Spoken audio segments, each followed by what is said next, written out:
How would you like to experience the thrill of never being held accountable for your actions? You could crush people like ants without consequence, or tear off their heads or limbs as you please. Believe me, such a life is but one small step away. What point is he trying to make? Freedom? But the freedom to kill? To do evil and get away with it? Why would you offer me that? The creation of a world is the ultimate scientific experiment. I have taken my research to the highest level, where I shall be not just a god, but also a servant to many sacred spirits. I shall heed the truth and perform holy deeds. A god's laboratory is the perfect playground, but it needs the right occupant to explore its full potential. Mortals are found everywhere one looks. Not so with Descenders. I'd prefer my first guest to be a distinguished individual such as yourself. And I know you could make the most of the opportunities it offers. So the condition for entering the new world is to take innocent lives. The same dilemma that Rerir once faced. Could I really bring myself to kill others for my own benefit? Rerir did. And look where it got him. Have you made up your mind? I can't do it. Your playground is no place for me. You're putting your hopes in the wrong person. But we both know I'm not quite the hero you say I am either. I have my own reasons for the journey I'm on. And they aren't all selfless. You've grown a lot since we last met. But there are still things you are unwilling to compromise on. This will only hinder you. Why don't I lower my requirements a little as a gesture of goodwill? I'll give you a little time to learn to be a less noble soul. That'll make things much easier for you. I really doubt I could live that sort of life. And yet you already sound less defiant than a moment ago. The benefits appeal to you because you can read the signs of the times. Why don't we return to my research facility? Your last visit was so rushed. There is much that I have yet to show you.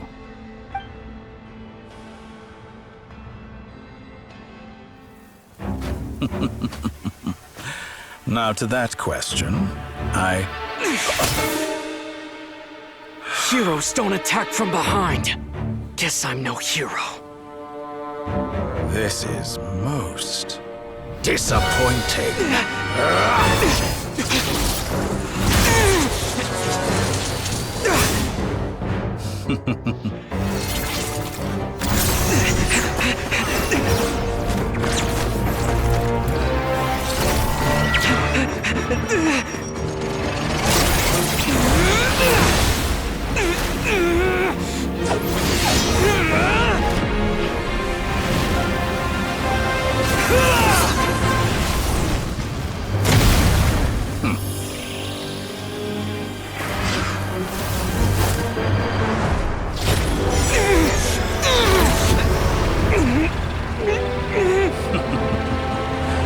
Now then.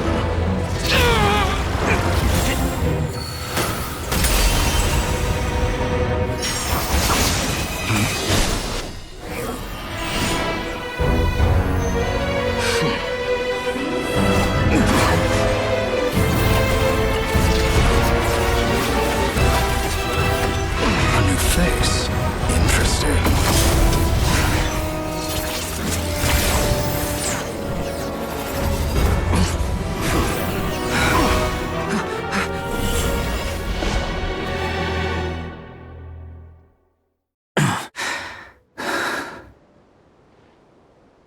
You're still gonna call me Hack Guy after that, huh? I didn't see anyone else in there who needed saving.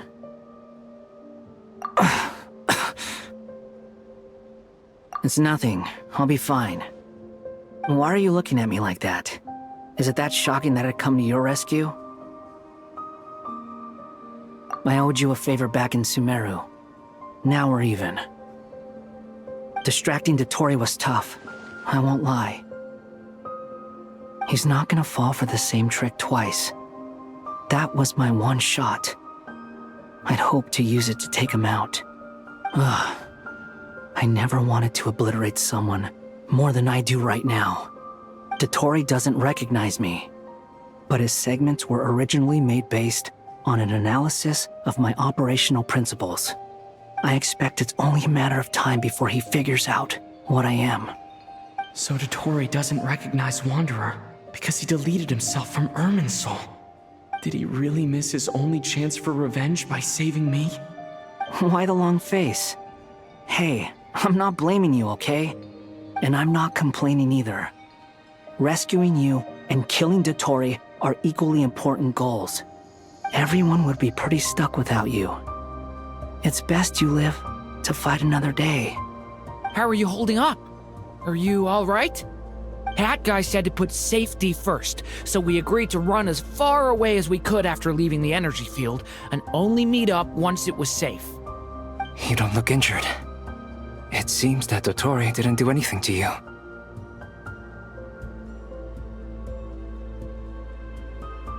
All right. Rescue operation complete.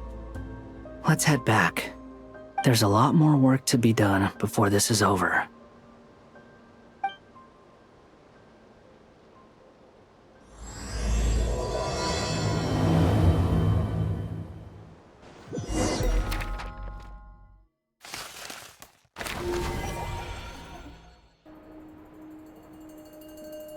Understood. I will bear the Tsaritsa's decree in mind. I don't see what's so awesome about it, though. Does he really think everyone else is as immature as him? I'm not stooping to Tartaglia's level. I thought you might say that. How's your progress? Quite promising, actually. That alchemist Albedo gave me a few ideas. Remember how I asked you to look up some files for me? That stuff on the Nazistenkreuz Institute. René de Petrichor and Jakob Ingold. Alain Guillotin despised René's theories and methods, but he never managed to come up with better alternatives either. So I adopted some of René's ideas. I thought Alain was like a father to you. He and René were mortal enemies, were they not? And what would you say if Lenny and his friends one day learned something useful from someone you utterly detested? I would applaud them for it. That would mean that they have surpassed me. For all we know, Alain Guillotin might have thought the same thing. Not that it matters, though. He's dead, and I'm alive. So it's my call to make. Once you die, it doesn't matter how great you were in life. Only the living get to decide what happens next. Hey, come on out. They're back. Huh?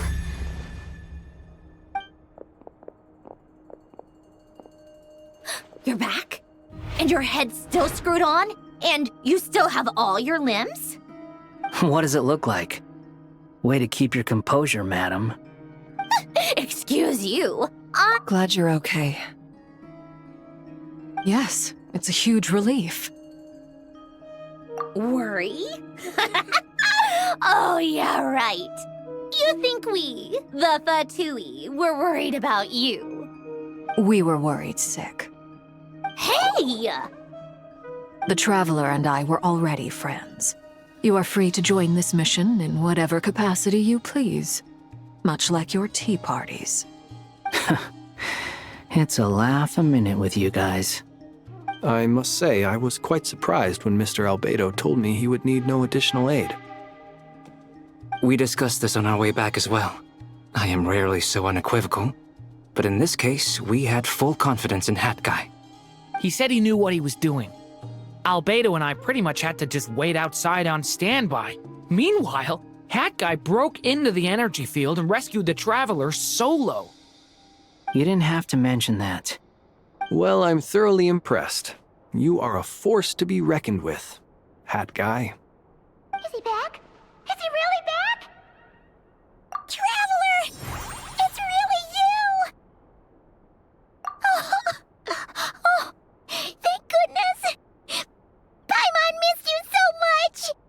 You can finally breathe easy, Paimon. It's great to have you back in one piece! Oh, Paimon's been having nightmares the whole time you were gone! Look at them. You know, once you reach my age, there's nothing better than watching a misty-eyed reunion between friends. It's nothing. Same goes when you get to my age, too. I bet Ino and Anefa would be tearing up as well if they were here.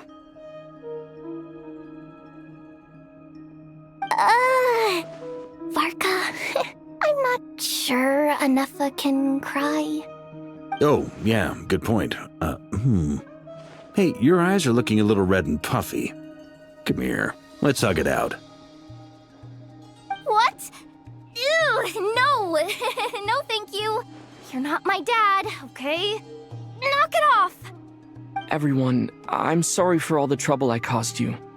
But the silver lining is, I didn't come away from this ordeal empty-handed.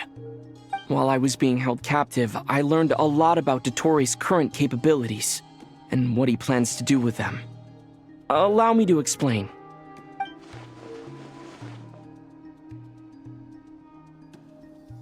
The three moon goddesses were even more powerful than we imagined.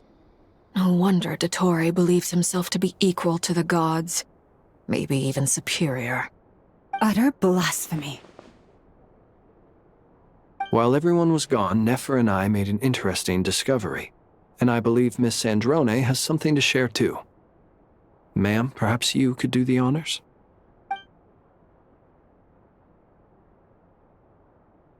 Called it.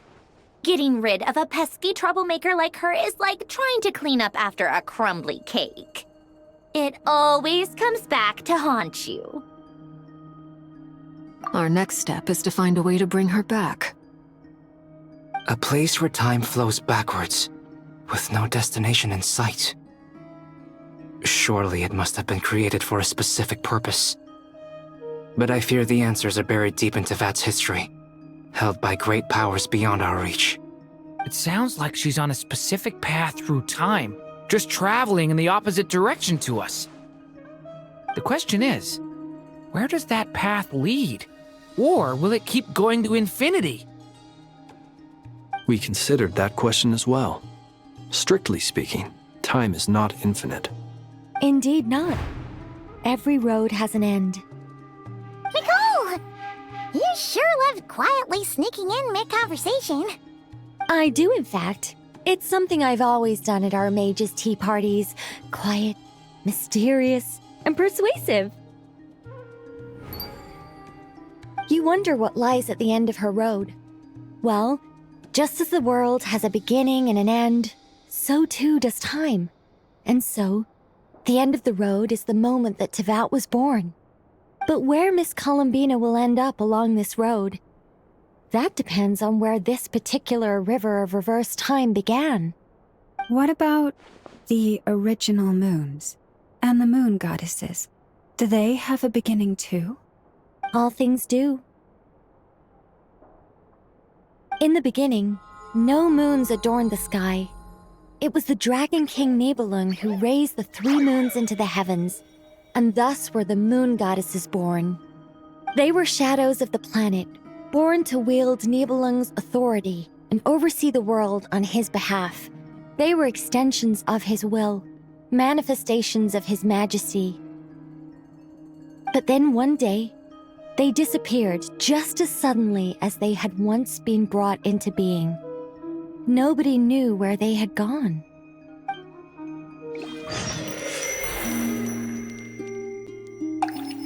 Like I thought, no more paths back to reality have emerged since.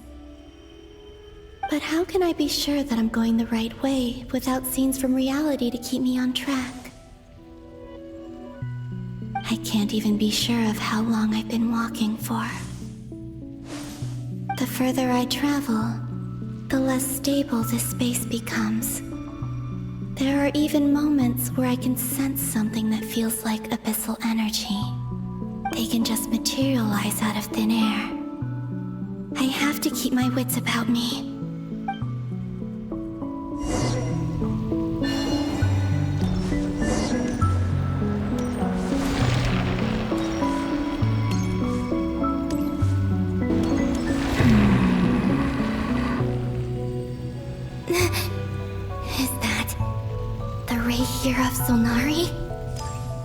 I can't believe he survived. How did he do it?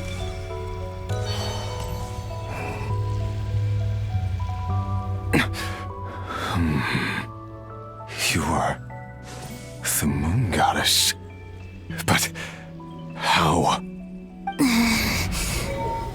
Please, there's no need. I'm not interested in fighting anymore. I find that a little difficult to believe. Yeah. Honestly, so do I.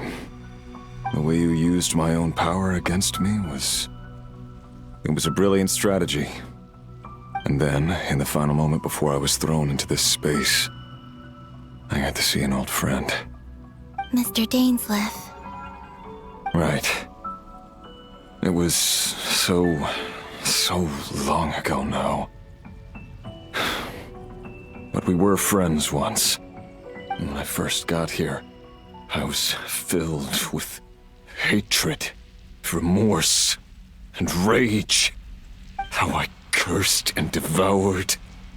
I tore everything here apart. I was consumed by the desire to leave this place and have my vengeance.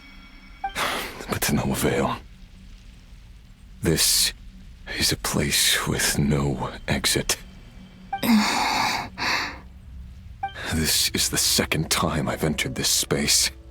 Though I have no memory of the first. I was torn to shreds the moment I entered. But this time I survived. It must be partly because of this new body. And partly because of all the Kuvaki I absorbed in Nodcry. Are you the source of the abyssal power in here? Not all of it. Some is from when I first arrived here and tried to destroy everything. But there was already a degree of abyssal power here before I entered. And like a venomous snake baking in the merciless sun, it tried to slither into my shadow. Tried to? So, you rejected it?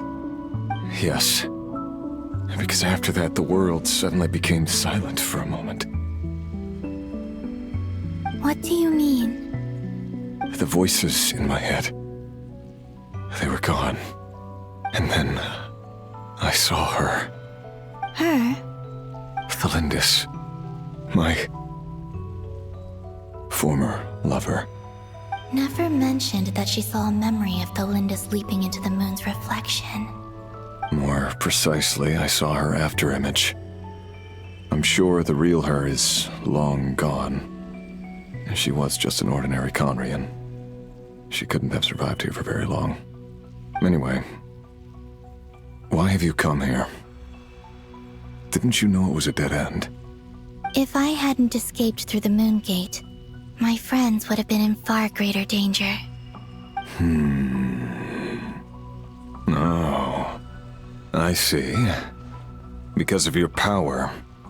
The power of a moon goddess. What? You'd like to know how I know, wouldn't you? The one who resurrected me said so. I could hear a deep lust for power in his voice. Do you mean... Dottore? Dottore. So that's what he's called. He'd been collecting fragments of my body for a long time. All so that he could resurrect me at the moment of his choosing. I had no interest in his research. But being as corroded by the abyss as I was, we were aligned as far as hunting the moons and recovering my strength were concerned. So that's why the Wild Hunt suddenly became so active in Nodcry. When I left the Fatui in my weakened state, Dottore must have felt that his time had come. Moon Goddess, could I ask a favor of you? What? I know this is a lot to ask, especially from someone who tried to kill you. If you refuse, I won't fight it. But this is the only thing I desire now. Nothing else matters. What do you want? I'd like you to take a message to Thalindis for me. Thalindis? But... Yes, she's dead. But like I said, I saw her afterimage. I can sense that some part of her soul remains here. Far, far ahead. Why don't you go and speak to her yourself? I can't. I don't know why, but I can't move freely in this space as you can. All I can see is a glimpse of her, walking away. Just like the moment when I last saw her in life. In return, I will clear these abyssal obstacles for you. No, not in return. I'll clear them for you. Whether you want to help me or not. It feels like something I ought to do. Why? Yeah. Why, indeed. I've been asking myself that question a lot recently. Why did I do the things I did? I'm tired of it all. Tired of the person I became. People used me. And then I turned around and started using others. I hurt a lot of people. I think I grew tired of it long ago. But I wouldn't admit it to myself.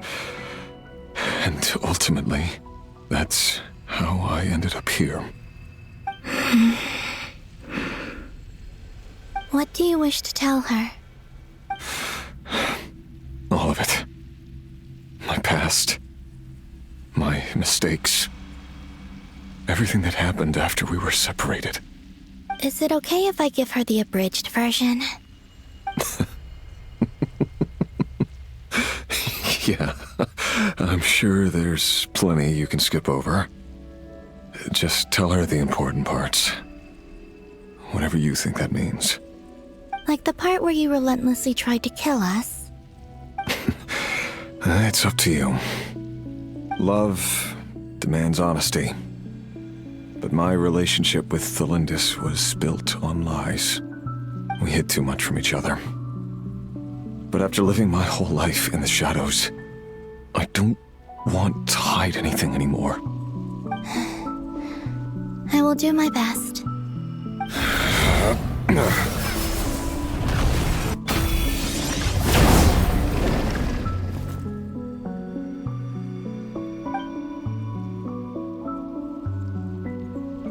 There. The abyss will no longer stand in your way. Even though Mr. Dainsleif felt he had to fight you, I think he still regarded you as a friend. Dane? He said that you betrayed him, but he also felt great remorse at never having understood what you were truly going through. Why tell me this? Because if he'd known that someone could take a message to you, I believe that's what he would have said. Thank you. It means a lot. I know this will sound strange coming from me, but don't die, Moon Goddess. I can tell that you're determined to get out of here.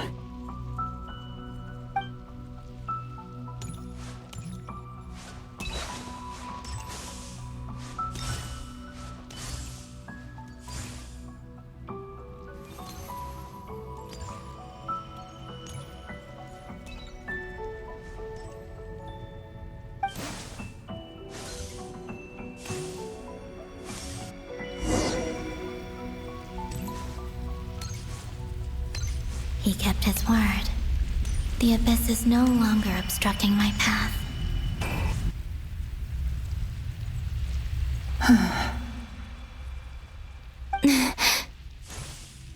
Is that Thelindis? She wasn't far off at all. And yet, they can never meet. Hello, Miss Thelindis. Who are you? How do you know my name? I've never seen anyone else here before. You can call me Columbina. I promised Rerir that I'd bring a message to you. Rerir? My Rerir?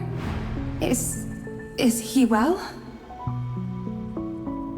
He's doing better than he was. Better than he was, huh? Sounds like he's had a pretty rough time. Others have had a rough time on his account too. In many cases, their time ran out because of him. And I'm not just talking about the children of the Crimson Moon. So, things got worse before they got better. Could you tell me what happened, Miss Columbina? Are you sure you wish to know? Yes. This is my opportunity to learn the truth. No matter how hard it is to hear, I have to know. I admire your courage. However, time is short. I cannot stay here for long.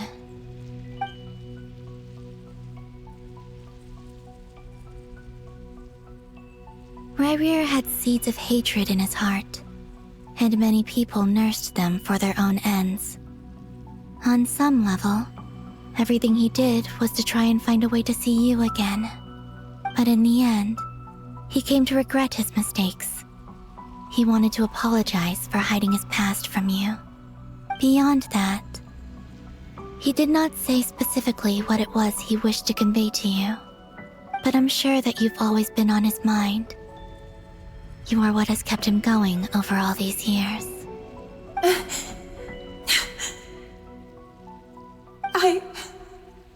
I'm sorry, Miss Columbina. This is so upsetting. I'm not sure how to put my feelings into words.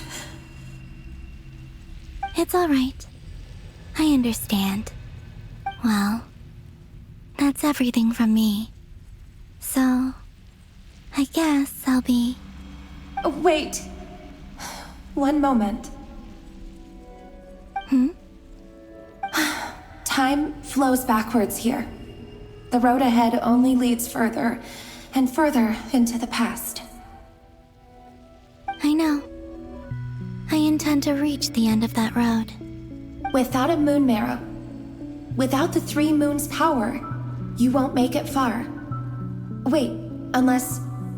Are you one of the moon goddesses? You could say that. I see. I often think to myself, if life is like a train ride, why haven't I reached the terminus? Where am I even going? And it's not just me, it's this whole place. Wherever it is, it seems like it's existed forever. It's such a mystery. Where is it going? I must seem so ridiculous. I can't answer these basic questions, and yet I jumped right in here without hesitating, only to be torn apart the moment I entered by powerful energy currents. Only my soul remains now. Thinking back, I was suddenly overcome with fear and terror in that moment. Perhaps I too became bewitched by the abyss. I may have been the leverage it needed to control Rayrir. I used to be a researcher at the Universitas Magistrorum in Conria, researching the iridescent moon's marrow. Eventually, I came to the conclusion that time in here flows in reverse. Rayrir was one of the Vinster King's retainers. With me, he was in an impossible position. It plagued him constantly. I wanted to help him escape his lot in life. I wanted him to be happy, so I thought I'd use this place to return to the past. At the time, I thought I could just go back to the day that the Vinster King first found the princess. It was only after meeting the princess that the Vinster King started going too far with his research into the abyss. That was the day all of our woes began. I thought I could stop the king from ever meeting her and solve everything. I couldn't kill the Vinster King himself, so I had to find another way to save Rayrir. That's why I wanted to go back, to kill the person who had brought new possibilities to our realm. I'm sure it was a futile endeavor, but the abyss probably enhances the basest human desires. So I naively hoped I could change everything. But I was simply too weak. Like a speck of dust against the whole universe. Look at me. I didn't even survive the journey here. Not physically, at least. I know I'm never getting out of here. But you're different. You can make it, and I want to help you. I owe you that much. How do you plan to help me? Have you noticed the golden energy that exists here? Based on my past research and my observations since coming here, I believe they carry you forward faster. I can share what I've learned and help you understand the pattern in which this energy appears.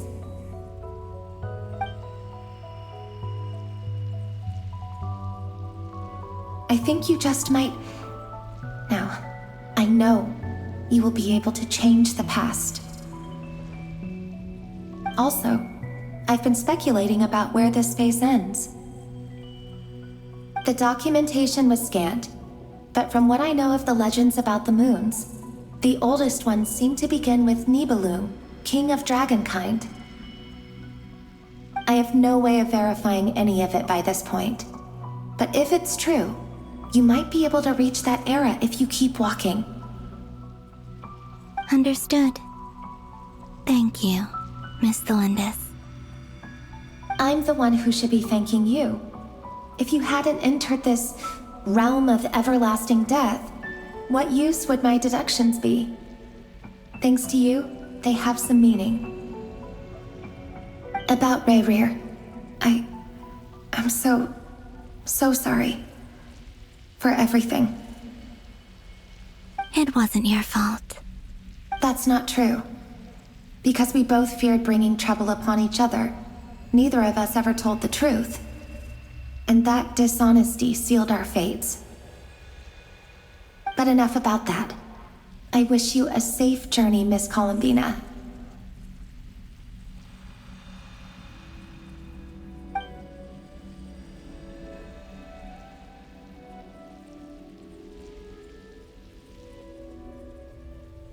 And may the outside world never have to experience pain like this again.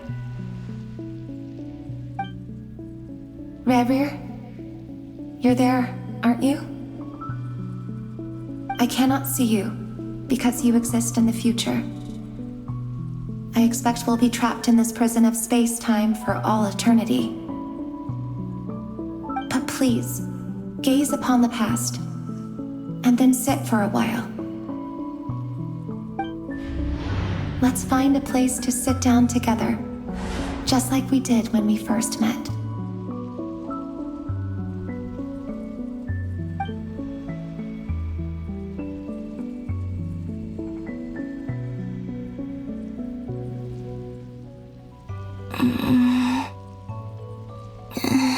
How long have I been walking? How much further till I reach the end? Is there even an end to be found? Everything's getting blurry.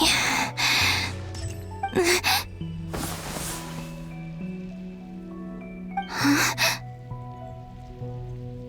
Are you all right, little sister?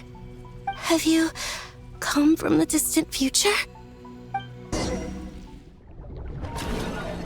So, how exactly did the moons just disappear? Shouldn't it be a little harder to get rid of major creations like moons? The world is a vast and ancient place. On a certain scale, all life lasts for but a fleeting moment. Miss Nicole explained that the moon goddesses likely perished in the War of Funerary Flame. The moons themselves were also destroyed at that time, save for the Frost Moon, from which a new moon goddess was later born. Am I missing something then? 'Cause the stories say that the moon goddesses were born on the moon, but doesn't Columbina say she was born in Nodcry? Huh, you're right! Why do their birthplaces differ? What's the difference between the two generations of moon goddesses? Also, remember what Sandrone said? Her scans detected 4 moons. In other words, 4 moon marrows.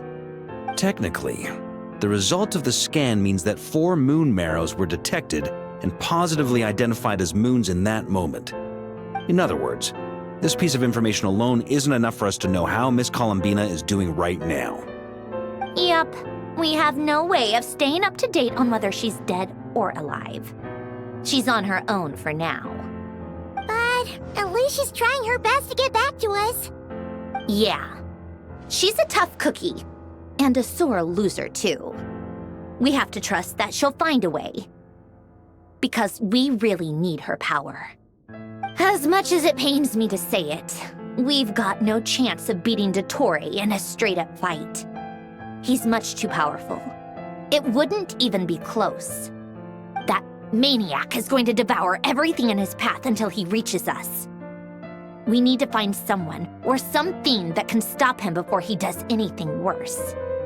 I'll be frank. Our only hope of defeating this false god is with a real moon goddess on our side. I'm not just saying this because Columbina's a friend and I want her back safe and sound. It's just the truth. And I know that even she was no match for him when he attacked, but I don't have a better solution. We're not giving up on saving her, whether she can defeat Dottore or not. Right. Don't worry, Miss Sandrone. We're all aligned on saving Columbina. No one's trying to argue that we can only justify saving our friend because it will help save the world. This is about multitasking. We want to save both. So, she's more than just a moon goddess to you guys? Absolutely. Duh! She's part of the gang! And you are too, you know. Yes, I know. You don't need to labor the point. I knew that the moment I came running over with my documents that I was part of the in-group. I mean, if Arlecchino can fit in, I certainly can. Anyway, as for how we get Columbina back, I've been working on it constantly. But I think I'm still lacking certain information about the moon. I'd probably get there if I could continue my calculations, but the problem is, I've run out of computing power. Computing power? You mean you need more energy? No, the issue isn't energy, it's processing power. There's so much data to get through that the whole process has just ground to a halt. That's a tricky problem. René de Petrichor of the Nazissenkreuz Ordo once foretold the fate of the world. But I don't know how he did it. My guess is that he used the primordial sea's power. However, that won't work for me. His methodology was vastly different from my own. What's worse, they're incompatible. And to top it all off, we can't even leave Nodcry. Ugh, this is so annoying. If I'd known we'd run into a bottleneck like this. Well, no, the design bureau's a bust as well. Curse that Dottore! Couldn't have made this harder for me if he tried. Oh, what do we do then? How about we grab a bite to eat and take a break? Maybe something will come to mind after you've cleared your head. You don't get it, do you? I'm trying to calculate the fate of an entire world here. And I need accurate results, not vague prophecies. Where the heck am I gonna find the computing power for that? Ahem. Anyway, time to shelve the discussion on technical difficulties. Being a killjoy isn't very ladylike after all. Either way, we've done what we can. Rest well, everyone. Remember to let us know if anything new comes up. Hat guy? Is he hinting that we should talk outside? Let's go somewhere a little more private. You know that Dory went back to Sumeru, right? Yeah, she mentioned she was planning to head back. Things aren't looking good for Nodcry.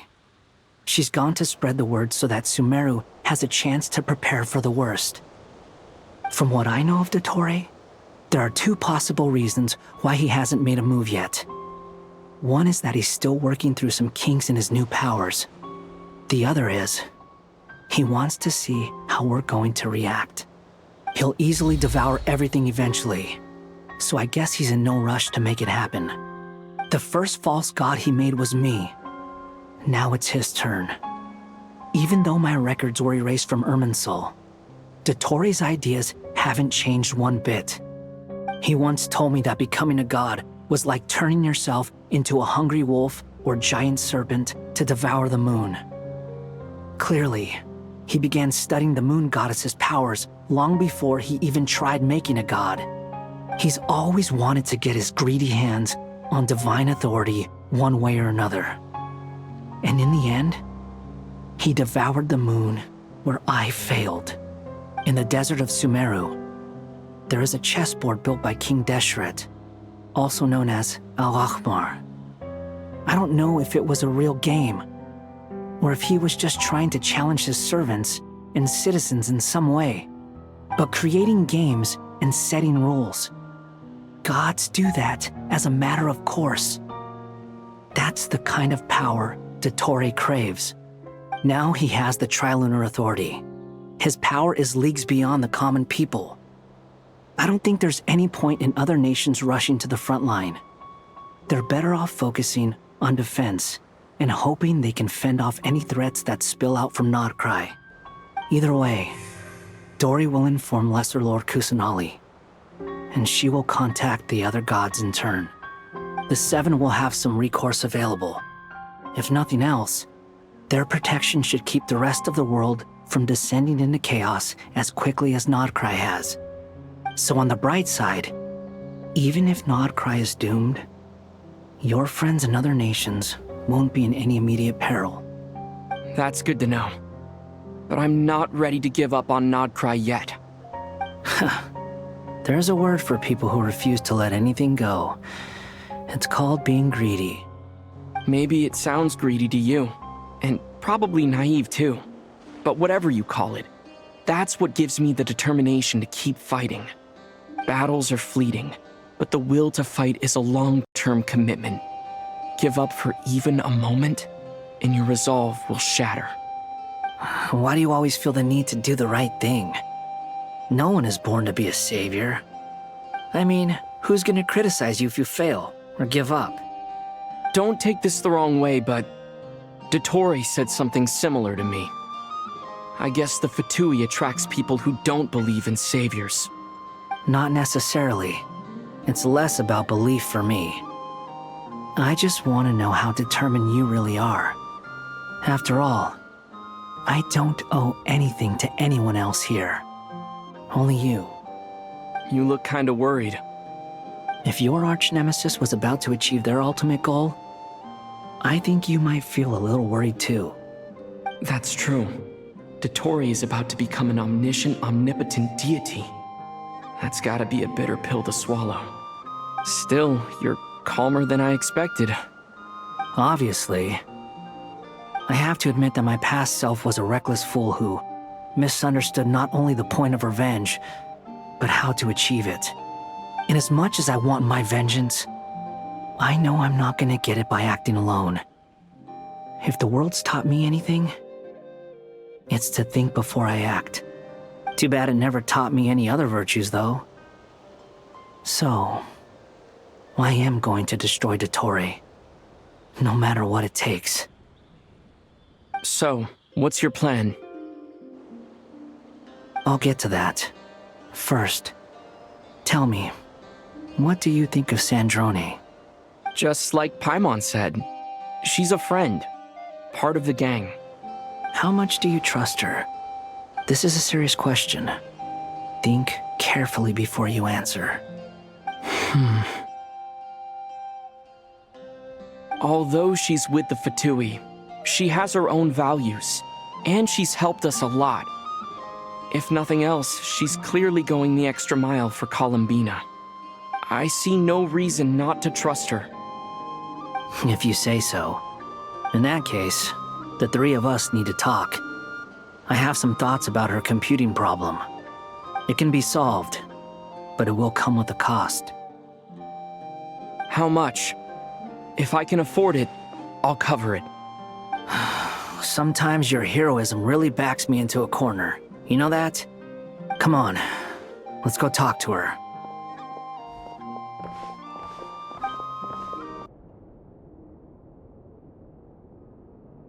Miss Androne, Traveler. Hey there. Paimon's here too! She was just helping them sort through their things. How did your chat go? That was fast. The call only just ended. Well, you said it was urgent, so we got here as quickly as we could. Albedo, I have some alchemy questions for you. I see. Looks like my knowledge proved useful after all.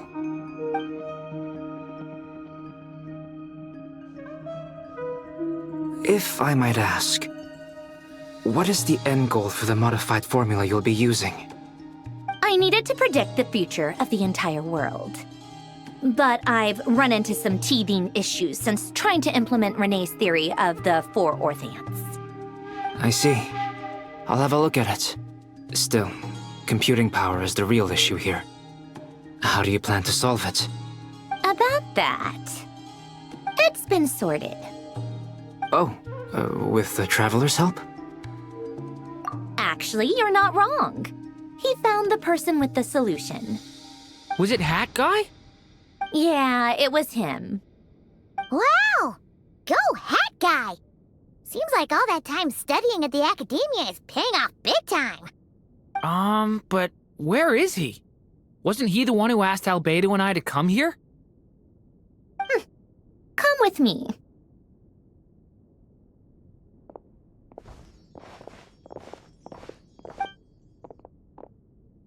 Hat Guy?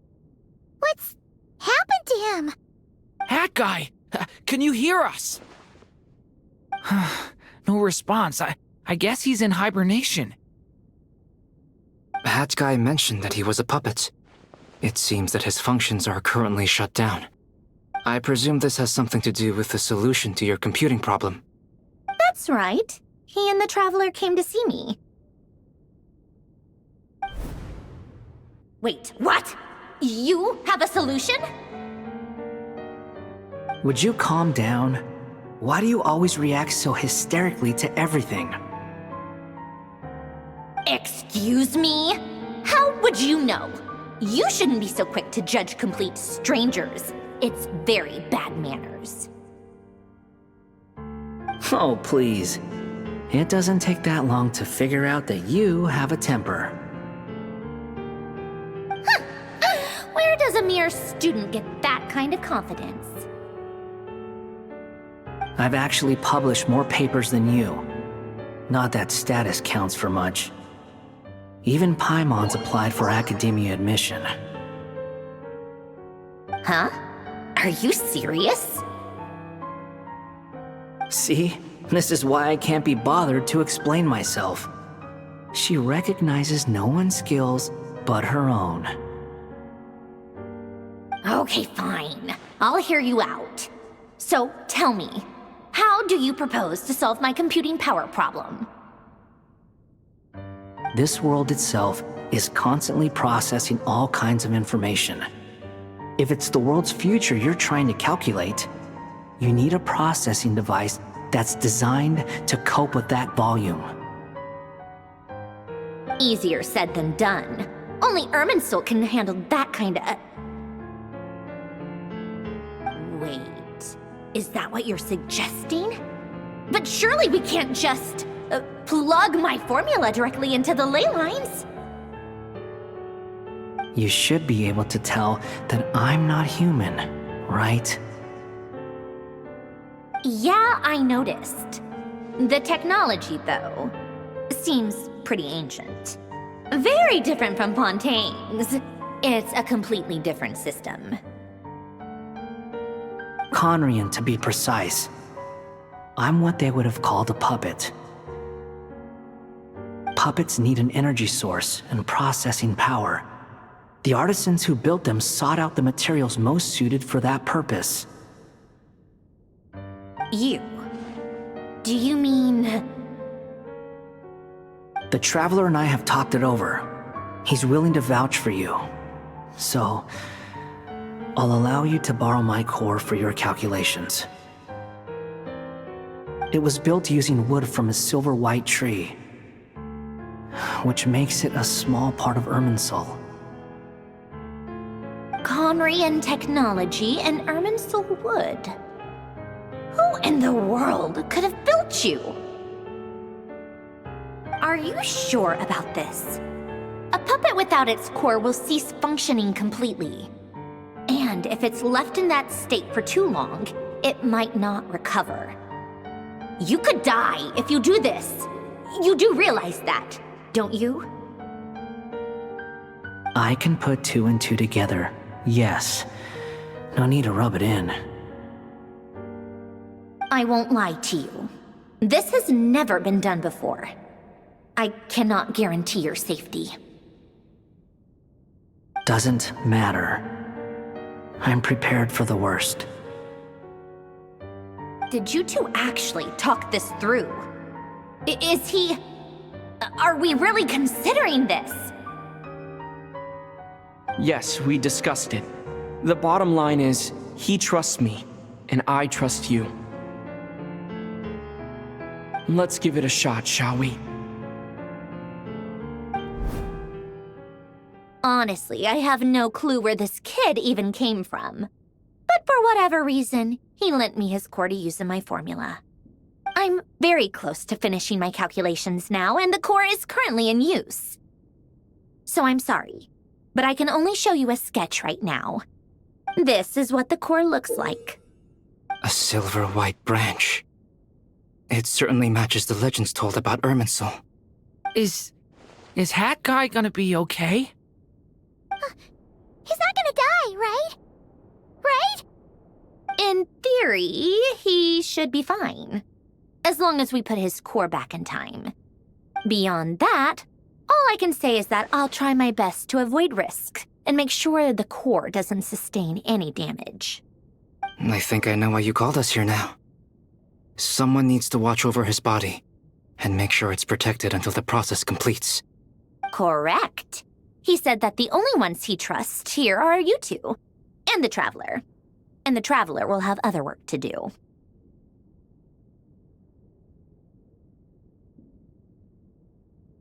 He will have our undivided attention.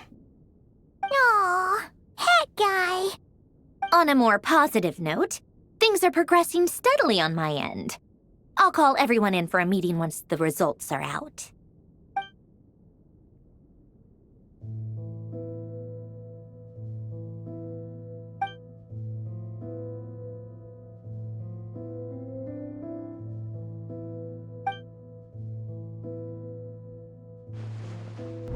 The worst-case scenario with the core removal is either a system reset or a total loss of function.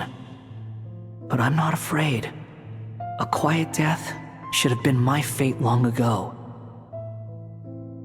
A core is completely different from a heart. It's like another vital organ entirely. I never believed it could be a true replacement for what I sought. But in the end, it turns out the core was more useful to me. Pretty funny when you think about it. It's like the punchline of my entire life. Do you think there's any difference between a puppet and a human? If not, then this would just be another samsara. I have already experienced both a past life and a next life. Part of me wonders whether I'm only capable of making this decision because I've become a real human. What's with that expression? Isn't this a good thing? Sandrone will succeed, won't she? She has... She will. We all have to persevere until this is over. That's right. And I'll protect you all until a moment of victory arrives.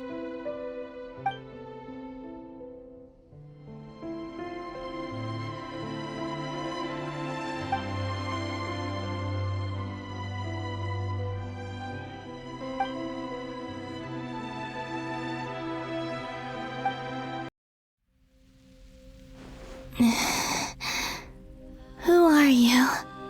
Call me Sonnet. You have the same power as Canon. Sonnet. So, you're the goddess of the iridescent moon? Oh, goodness! You recognize me? Well then, what's your name? Columbina. Columbina Hyposelenia. Hyposelenia? What a lovely name.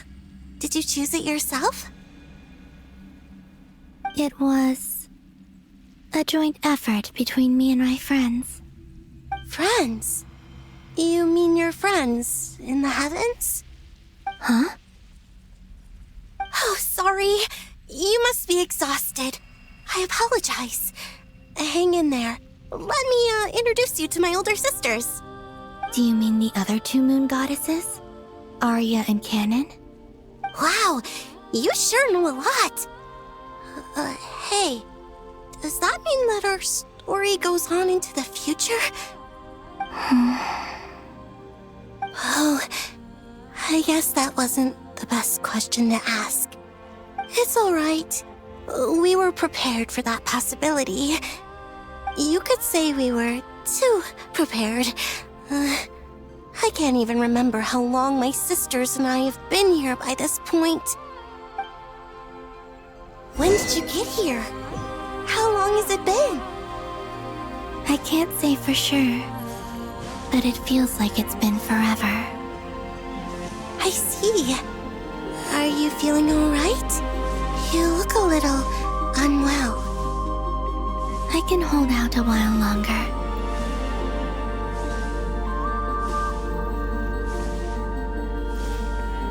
We don't have far to go. The place where my sisters and I are based is just up ahead. Don't worry, they're both really nice. I'll introduce you.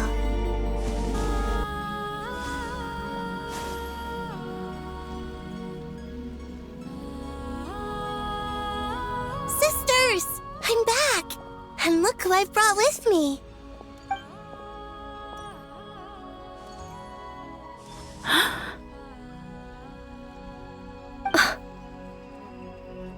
It's our lovely little sister, born in the far future. The pleasure is all mine. Allow me to introduce you to Columbina Hyposelenia.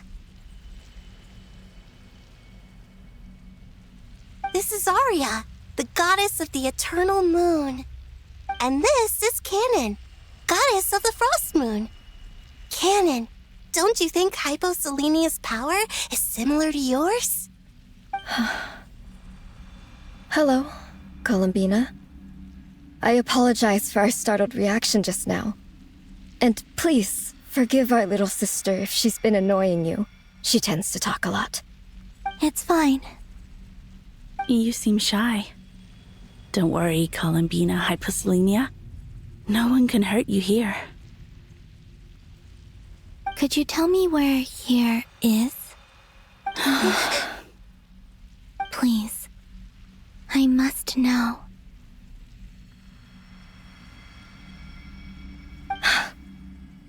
My dear sister, this is where Tevat's original ruler, the Dragon King Nibelung, imprisoned the moon goddesses. What? You're scaring her, Canon. No, I'm fine. Please, continue. Nibelung, our original master, created us in the distant past to maintain Tevat. But he left this world and traveled into the dark universe beyond, to explore worlds vaster still. Day and night, we fulfilled our duty in the heavens, until the day that the first Descender arrived. The great ruler of the firmament. The heavenly principles. Is that what later generations call them? I see. But we did not reject them at first, nor did they seem to harbor ill intent towards this world. We coexisted in peace. They were like a guest in our home. Slowly, however, we came to realize that our guest had a growing desire to change and dominate the world. And you didn't stop it? No. There was an order to the rules they set up that Nibelung never taught us. We wanted to know if this order would bode good or ill for Tivat.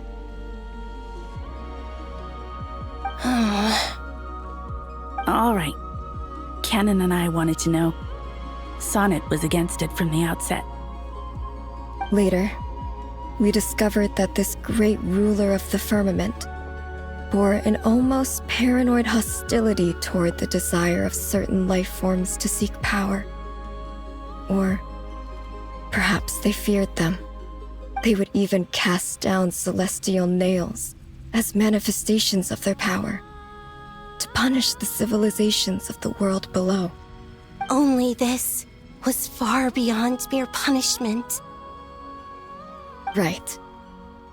Their rules brought order, but the price people paid for merely testing the limits of those rules was far too great.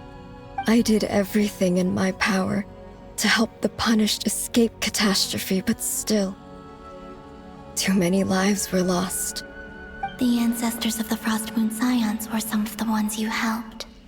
But just when we had decided to take countermeasures, the Dragon King, Nibelung, returned. And so began the War of Funerary Flame. So, that's the name the world gave that war in the future. Well, who won in the end? As far as I know, the Heavenly Principles won, although it came at a great cost. They remained in Tivat, where they continue to rule to this day.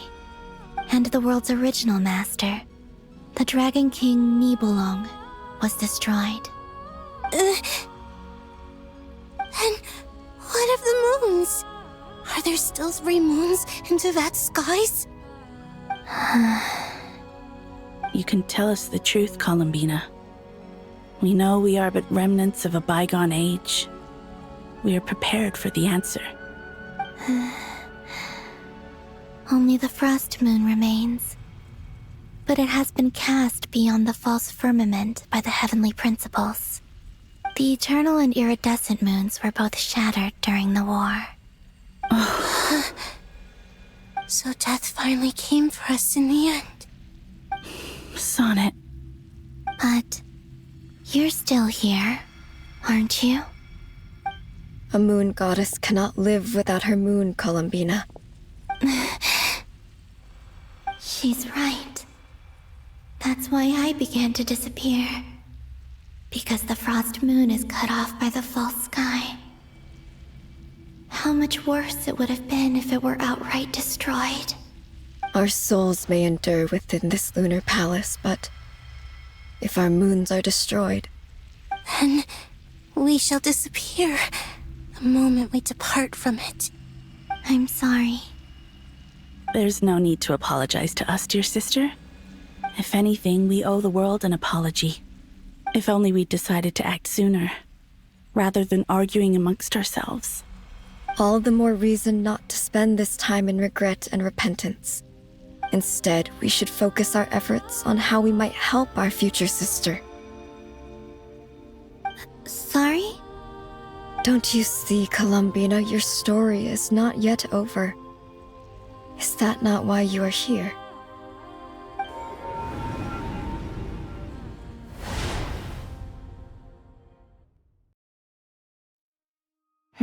It's done. Initiate numerological array. Continue running primary process. Calculate the world's fate through extrapolation. And identify nodes of potential change. Secondary process, scan for moons. Still 4. The number of moon marrows hasn't changed. Wait, let me think. Is it possible that there's something I've been misunderstanding about the moons all along? Variables. Variables in the world. I know where potential variables within the world come from. So what about the moons? Are there any variables there? Like their life or death, for instance. What if being alive or dead makes no difference to a moon? But that's so strange. Even immortal gods can die. Why would the moons alone be? Wait! I've got it! If alive or dead is considered a variable, we might have had this wrong the whole time. No one ever said that a moon marrow equals a living moon. We just made that assumption ourselves. Initiate secondary process. Scan again. This time filtering out interfering perimeter, moon marrow. I don't care if they're natural or artificial. Get them out of my search results! Why? It says 3 moons still exist in Teyvat, even after excluding the moon marrows. But we know for a fact that 2 of them are dead. Redo the scan. Narrow the results to living moons and real moons. No, scrap that. Narrow it down to moons that have lunar authority and remain alive. Why? Why is it still 3? What is this, Columbina? Has the world lied to us? Or are you the one pulling the wool over our eyes?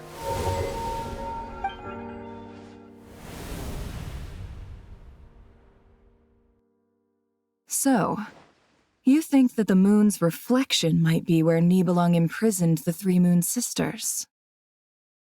Yes, it would explain a lot, such as why that space would respond to a moon goddess's power, opening the moon gate at her command.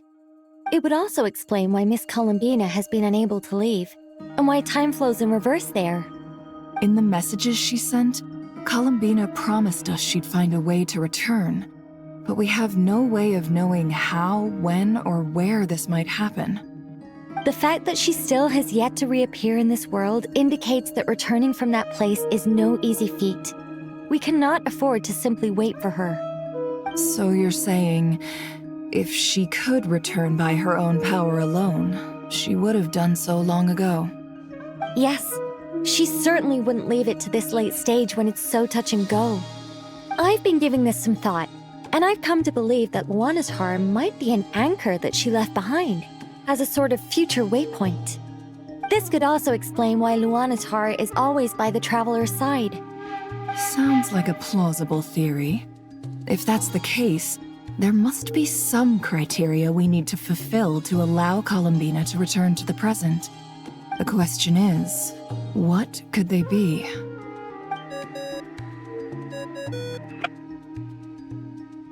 Hello? Listen up! This is extremely important!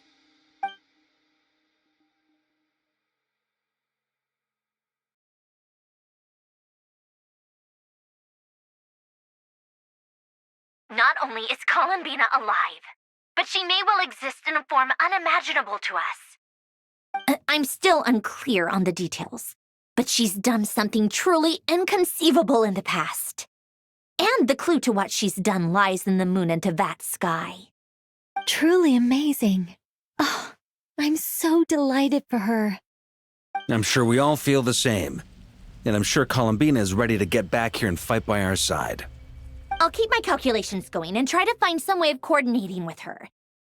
But that's not an excuse for everyone else to slack off, okay? All of you had better keep trying to think of solutions. How can the dead moons still live? And Luanatar...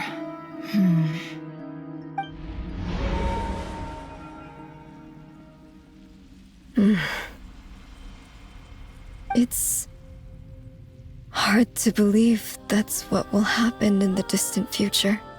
Our authority is linked to the most fundamental rules of Teyvat. I suppose it's no wonder that many would covet that power. I didn't realize that when you said friends, you meant people who live down in Teyvat. That's so lovely. I always wanted to go down there and have some fun. Have you ever tried leaving this prison? Of course. Between us, we've tried everything. But no matter where we go, this space will eventually bring us back here. It's like the center of a whirlpool. Everything ultimately converges here, at the moment when Nibelung imprisoned us. In that case, have you tried using any of those pathways that connect this space to the real world? Sorry? What are those? They're passages through which you can make small-scale changes to reality by using Kuvaki. Or am I the only one who can use those passages? Because part of my soul remains in reality. Kuvaki. What is that? You don't know? It's a unique kind of elemental energy found only in Nodcry, the land from which the moons arose. Oh. Well, it's true that the moons first rose up from the part of Tibet you say is called Nodcry. But there is no difference in the elemental energy between there and anywhere else. What?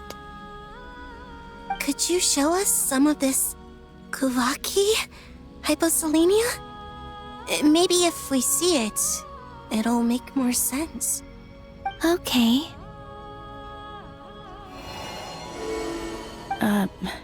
Isn't that just your power? What? But it's everywhere in Nodcry. In the air, in the land. Even the creatures who live there have adapted to its influence. How curious. This Kuvaki certainly did not exist anywhere in the world before we were imprisoned. Let alone influence living creatures. So, how exactly does it affect them anyway? Can they float in the air like us? This is so strange. Why would their reality differ so much from mine? Columbina, you're looking for more than just a way out of here, aren't you? Yes. If I am to help my friends, I will need tri-lunar authority on par with that of our foe. You mean... you'll need our power? This sounds extremely risky. The three moons' powers are not mutually compatible. Concentrating them into one goddess will be a very painful process. And if anything goes wrong, it could tear you to pieces. I know. But I'm willing to take that risk. Even so, let's say we successfully transfer our authority to you. How will you take it outside this prison? Nibelung constructed this realm specifically to prevent us from using our powers to interfere in his war. No moon goddess can leave this place alive. What if I don't leave alive?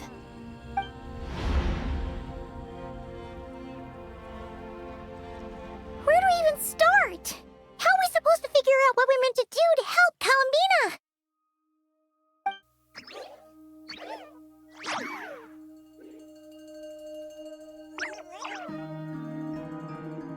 Columbina?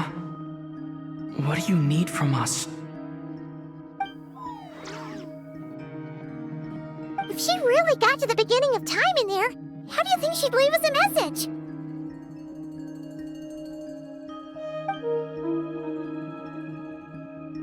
You don't think she'd write it down on a stone tablet somewhere in the hopes that we'd find it, do you? Seems unlikely. Columbina may not talk a lot, but she thinks deeply about issues like this. Let's review what we know. This is the Columbina who fought alongside us against the Reikir of Solnari, and with whom we celebrated Moon Prayer Night. She knows our personalities, our ways of doing things, even our unique strengths and abilities. So, if she wanted to tell us something from a long, long time ago, what would she do? Oh.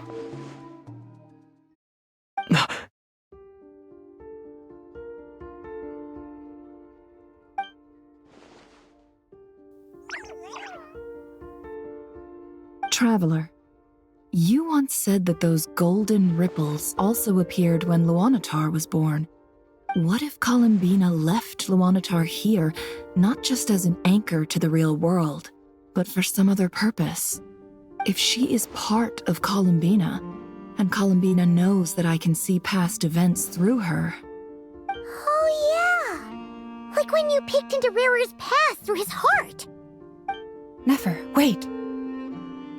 If you're right about this, and you can really see past events through Luanatar, your eyes, they'll... Oh, I know. Looking at Rerir's past in Conria was already enough of a strain on my eyes.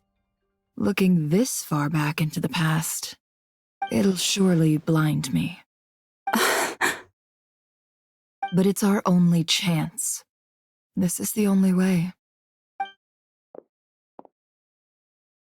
Boss. We spoke about this once, a long time ago.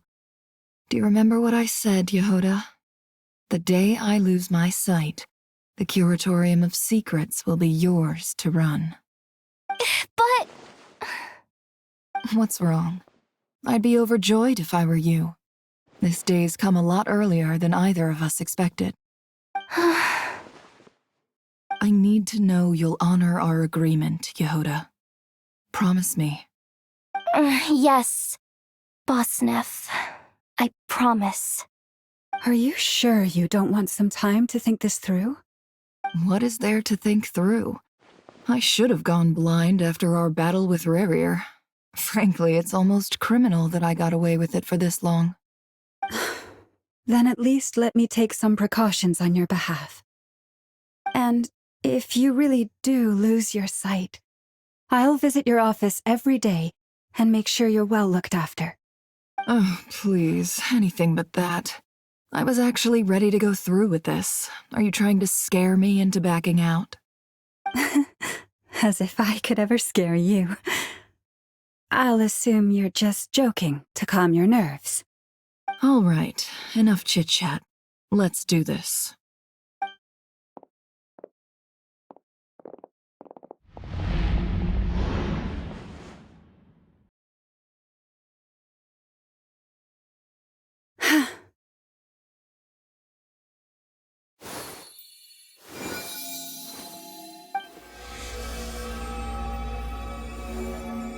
All done. Good. Now give me some space.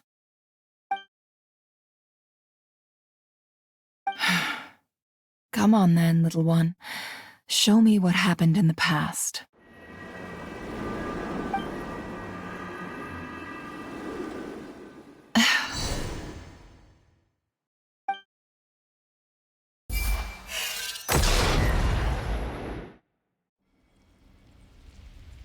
Between the Trilunar Authority, Kuvaki, and the sole-surviving moon, the Frost Moon, I think I might know how to get back.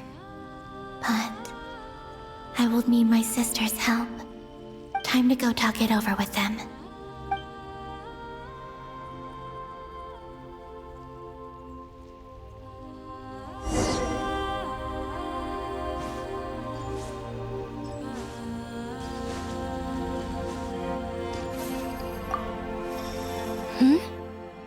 Have you decided what to do? I hope it's not too dangerous. You really scared me when you said that thing about not leaving here alive. Come on, let's go find the other two.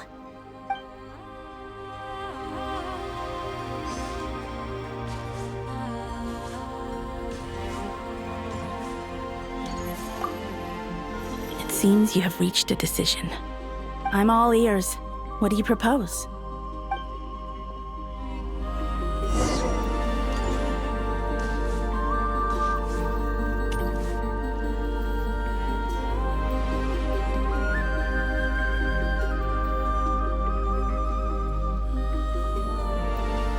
Have you figured it out, Columbina? Tell us. How do you plan to leave this place? I intend to die here, in this moment, and then be reborn in the future with the help of my friends. What? What are you saying? How can the dead be reborn? And how will you inform these future friends of your plans? You can't exactly leave oracles. Nothing can escape this place. Not a single ray of moonlight. And even if you found a way, what if they never find the message you left for them? You'll... No, that won't happen. Come again? They will find my message. I'm sure of it. I'm not following. How exactly will you achieve this? It's quite simple, really. First, I will leave my soul here.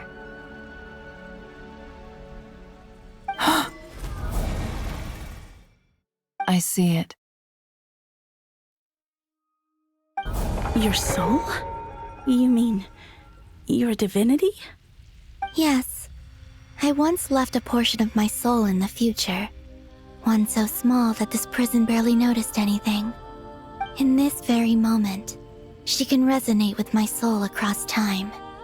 When the time comes, I believe that she can serve as an anchor to pull my soul from here back to the future reality.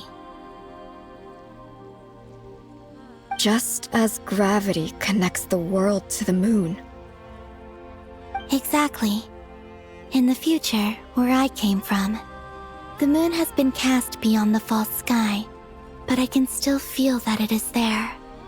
In a similar way, I can feel a connection to the soul fragment I left behind even now.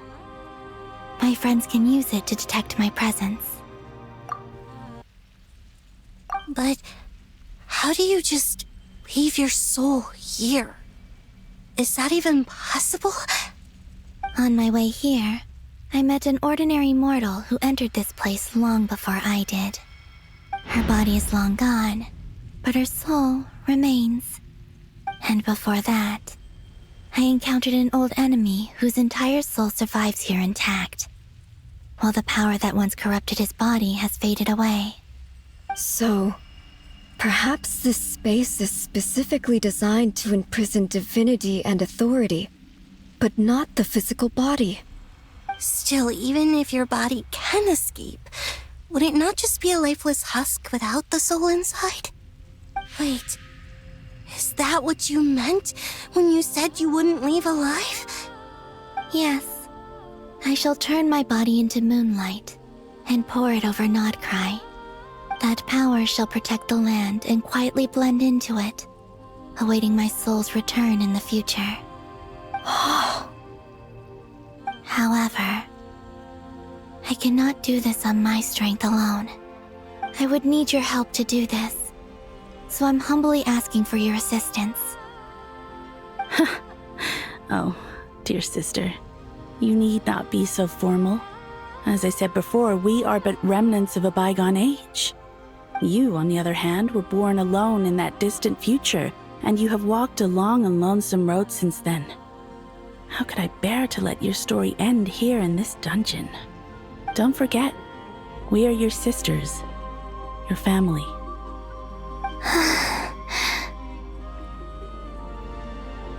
Arya's right.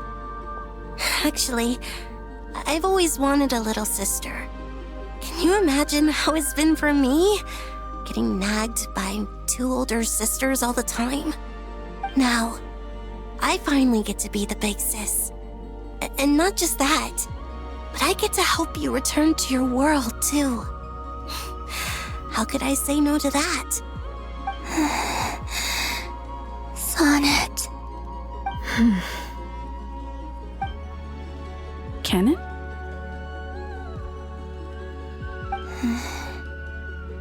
I'm sorry. I know this is a bold request. The Frost Moon is rightfully yours, and it remains intact. Oh, no, please, don't misunderstand me, Columbina. I was just thinking back on the years that the three of us once spent together. You cannot imagine how happy I am to hear of the future world you describe. The Frost Moon Scions, your lovely, kindly friends. For the three of us, whose purpose in life was to maintain the peace in Teyvat. It is a great relief to know that the people of this world live in such an abundant future. If your plan can save them, and save not cry, I will gladly give you all that I can. Besides, the three of us have been together since the day we were born. I could never abandon them to live on alone without them. Canon. Still, I do have one question I would like to ask you before we proceed. Certainly.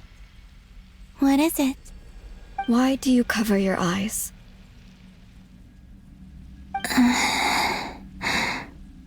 Yeah, I was curious about that too.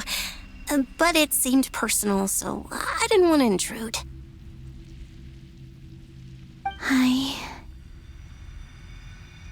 There was a time when I refused to look upon the world. I believed it was full of nothing but lies and falsehoods. I wished to hide my feelings, seal my heart, until I could return to my true home. I see. Perhaps that decision saved you from ever having to see the false sky again. But at the same time, you likely missed out on many true and precious things, like the smiles on your friends' faces. Promise me this, Columbina.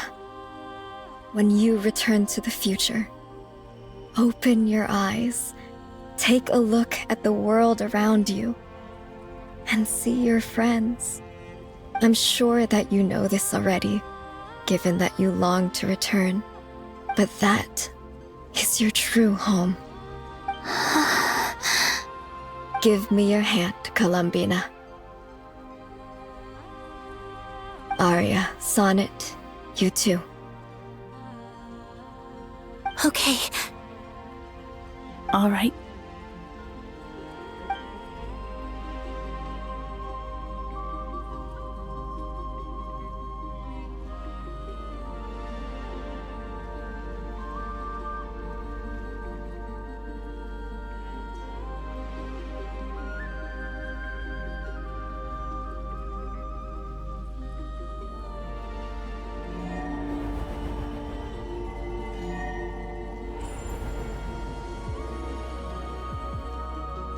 We once were the song sung for eternity, but now it is you who must continue to sing.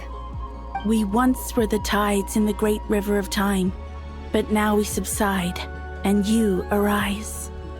We were the messengers of madness and inspiration, but now the lies have faded, and your truth must endure. We are souls awaiting the sun. You must return to be with those who smile when they see your face.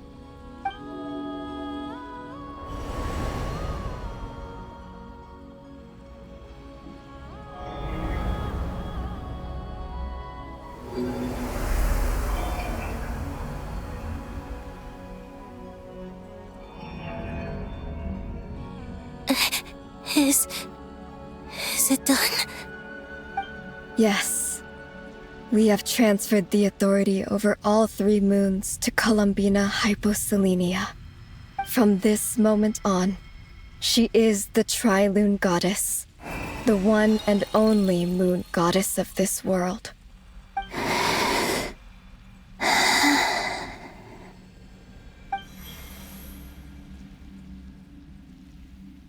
Thank you. Thank you, my sisters. Now go, and do what you believe is right, Columbina Hyposelenia. Be aware that we cannot grant you the power of the 3 moons beyond these prison walls. The conflict that arose over their remains following our disappearance will still take place. I understand. Sisters, oh, my body. It feels... Now that we have given up our power and authority, our bodies are merely mortal shells. This prison is dissolving them as we speak. It's okay, Sonnet. The end must come for every god, just as it does for every human. That's all this is. The final destination of our lives. Canon and I will be by your side the whole way. We have one final request, Columbina. Could you use the Three Moons' power to send us back into the real world? Now that we have lost our powers, I doubt this space will seek to hold us further. It's just... we would like to spend our final moments together in the only place we ever called home. Of course. Gladly.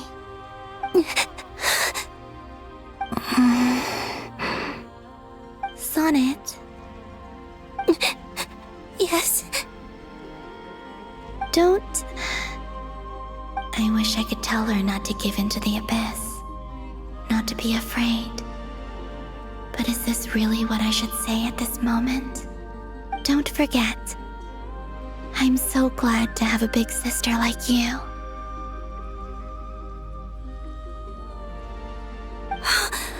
No, Hypo. Thank you. I'm okay. I'm not afraid. As long as my sisters are with me, I won't be afraid.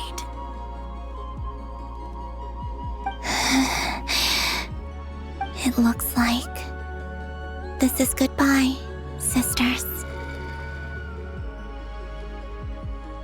Goodbye, Columbina. Take care of this world in our stead. I will.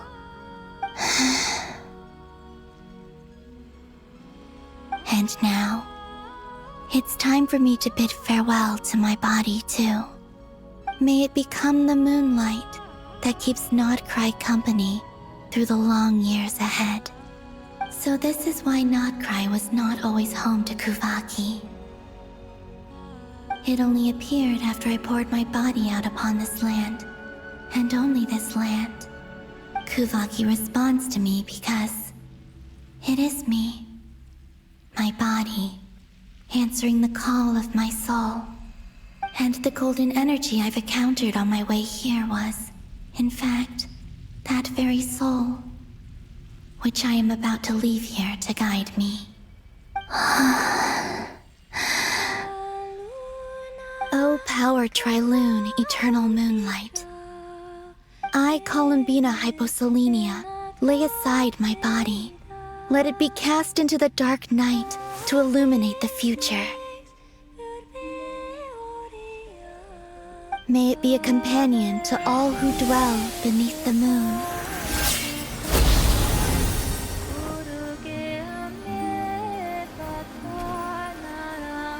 Until the time comes for me to return home.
Allowed to see that?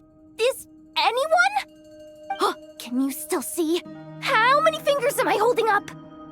I see 2 fingers, and a look of sheer terror on your face. Truly astounding, Miss Nefer. Your eyes have glimpsed the very ends of the world, and yet they remain as sharp as ever. Or is the credit for this miracle due to Miss Lauma? It seems that even time itself is no match for your medical skills. Surely you jest, Mr. Flins. I suspect we have Columbina to thank. She must have realized the immense toll that the ritual would take and purposely set aside some of her power in the past to protect Nefer's eyes when this moment arrived.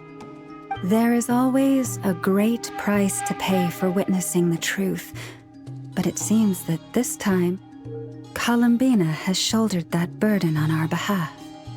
She chose the perfect method of getting a message to us. Though her eyes were always shut, she was clearly so perceptive. She knows us well. She knew exactly how we would think and what we would try.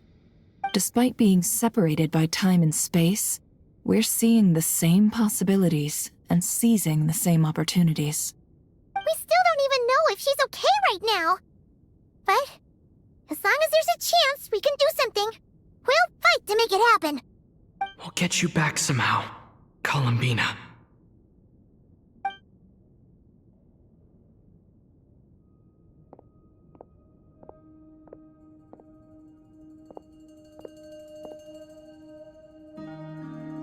Well, based on the information we now have, let's figure out our next moves. Thanks to these gentlemen, we have a much clearer picture of the situation with Dottore. The civilian population has been moved to safety, so we no longer need to hold back.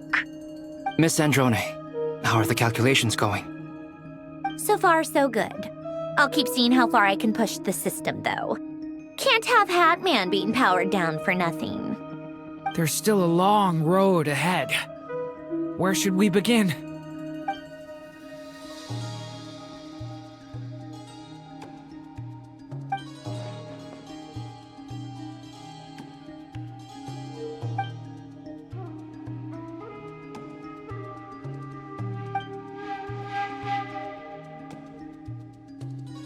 Our plan is clear.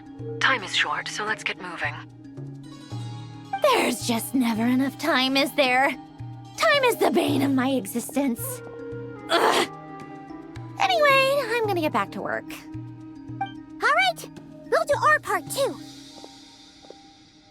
Yeah.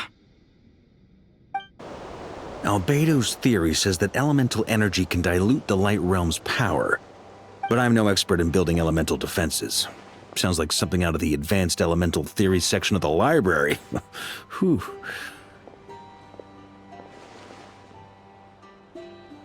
You seem quite troubled. Well, yeah. I mean, who doesn't get a little flustered when they're completely out of their depth? You were the very picture of confidence back when you approached the Hexen Circle. Yeah, I could have been faking it through that whole meeting for all you know. Who's to say I'm not just a ball of nerves in a charming and gregarious package? Oh gosh, really? I'm so sorry, I had no idea. Well, you're all the braver for it. Still, I was much more in my comfort zone than I am here. At least in Mondstadt, you can cry for help from a cliff top and actually stand a chance of summoning Barbados himself. Things have never looked bleaker than they do now. If we don't pull this off, Tevat's doomed, isn't it? Oh, you think so? Actually, yes. Yes, it probably is. It's a shame. Don't put too much pressure on yourself. Tevat has faced annihilation many times in the past, but it also gave us you, didn't it? Hey, don't give me that. It's not like I'm anyone special. I disagree. Every human born in this world is special. We angels have always believed that. In that case, this humble human being has a big favor to ask of you. I thought you might say that. I'm sure Alice, in her great wisdom, sent you here precisely to help us in this difficult time, yes? Well, that has less to do with her wisdom and more to do with my power. Of course, of course. Well, the thing is, these elemental defenses we're about to build, I don't think it's a question of if they'll fail, but when. Durin's findings from his patrols make it clear that Dottore is constantly expanding his territory. First it was his lab, then the design bureau, and now this. It's not realistic to completely stop him encroaching on the rest of Nagcry. Rather, our goal should be to stall him for as long as possible. If Miss Sandroni's calculations are correct, well, they're the closest thing to certainty we have in this situation, so let's assume they are. Anyway, her calculations suggest that our best hope for victory lies in Miss Columbina's return. It's up to us to slow Dottoro's advance and buy time for her to make a return. Are you asking me to help you with building the defenses? No. I'd like you to prepare for what comes next. When he eventually reaches us, we will have to fight him. You were an angel once and a mage now. I'm asking you to lend us your protection. Oh. Can I take it that you're triggering the terms you fought for during our three-way talks? Well, technically those terms were about protecting Mondstadt. But if you're happy to agree to the change in location, then yes, let's do that. You're cashing in on this much sooner than I'd imagined. Well, yeah. The way things are going, I might not get another chance. Very well. The mages have heard the knight's plea, and we will respond. To tell the truth, Alice and I had already discussed how we might help you all, so I didn't come empty-handed. I always like to be prepared.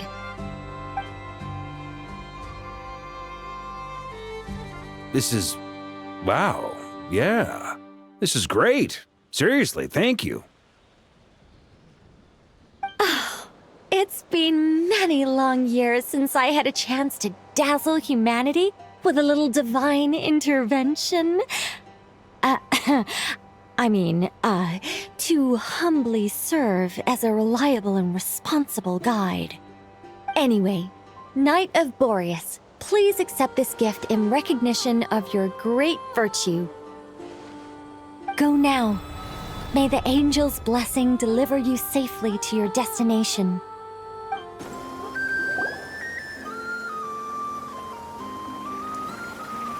Ah, you're here. Sandroni! How are things going? Glad you asked. You two are about to become the first people to lay eyes upon my masterpiece. Or should that be the first person and the first, specter? Hey! Whatever. Come, feast your eyes on this. Wow! We've never seen something like this before! This meter displays the progress of my formula. Currently, it's still making the most important connections. Once it's finished running, I'll deliver it right to your side. And then, we can finally bring Columbina back. What do you mean, deliver it? Can't you just tell us over the Dodo communication device? It'll just be some numbers, right? Ugh, you're such a greenhorn. This isn't the kind of formula you solve in math class. It's a highly complex algorithm capable of constructing a framework of rules. Ugh, whatever. We'll be here all day if I start trying to explain it. All you need to know is the formula must be completed before we can bring Columbina back. I'll share the data with you. Nicole's agreed to let me use her information channel, so we just need to use the Dodo communication device like so. And... there. Now you can check in on my progress. Wow! Look at that! You're amazing, Sandroni! About time you recognized my genius. Took you long enough. Anyway, that's all for me. You should check on the others if you have time. Make sure we don't have any weak links in the chain. That might sound harsh to you, but close supervision is a common practice in the Fatui. Not looking to catch anyone out. I just care about everything going smoothly. That's all. I'm kinda stuck here while the formula's running, so I need you to be my second pair of eyes in the meantime. Traveler, Paimon, a pleasure to see you both. Friends! How's everything coming along? Fairly well, if I do say so myself. Personally, I am ready to confront Dottore head-on. Ooh, you sound much more serious than usual. To be honest, I am not usually fond of exercising my full strength. For one thing, it's hardly conducive to maintaining a low profile. Besides, I believe one should have the right to choose when to show their hand. I am conserving my strength until the moment of battle is upon us. Anything to boost our chances of victory. Seeing you get into the zone like this really puts Paimon at ease. Huh, Traveler?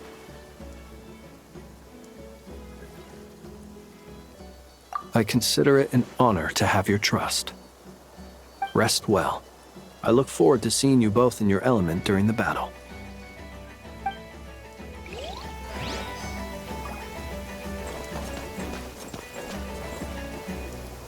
Thankfully, Miss Nicole has come to our aid. Nasha Town is now looking very well defended. Golden Flame. Yes, that's Nicole's power, all right. Based on the latest message from Grandmaster Varka, it sounds like they've reached an agreement. The situation should be more stable with her assistance. Everyone will have at least some degree of protection. Albedo! Durin! Hello there, you two. Are you well rested? That's good to hear. As per the plan, Albedo and I will be in charge of Nasha Town. As Dottoro's energy field expands, it's creeping ever closer in that direction. But we will do our best to hold our position. We fought side by side many times before, and always with great success. I believe this time will be no different. So don't worry about us. Focus on fighting Dottore.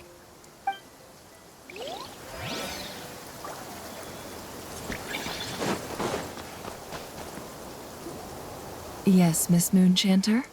What are you staring at? You always address me in the strangest ways. Lady Moonchanter one minute, Miss Moonchanter the next. Yes, and? Are either of those incorrect? Not as such. It's just that I simply call you Nefer nowadays. Uh-huh. That's my name. What's your point? The point is I don't add any honorifics or titles. Meaning what? That maybe we're on friendlier terms now than we used to be. Is that how you see it? And I thought I was the one with eye damage. Never! Wilma! Paimon, Traveler. Just swinging by to check in on you. How are things going? Did you manage to get some rest? Don't worry about me. I won't slow us down. And I give my all to ensure our victory. Ah, yes. Allow me to give you two a quick checkup. All done. You're both in good shape. You're welcome. You'll have your work cut out for you in this battle against Dottore, so make sure to get some rest in first. Paimon will keep an eye on him, don't you worry. I'm glad to hear it. Take good care of yourself, too, Paimon. Sure thing!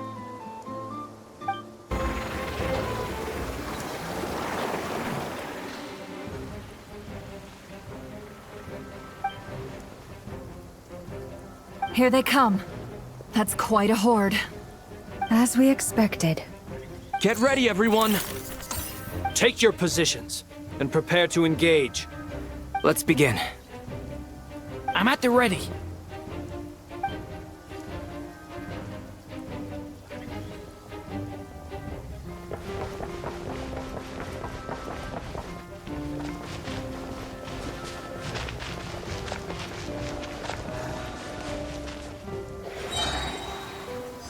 What a waste of time! Water jet!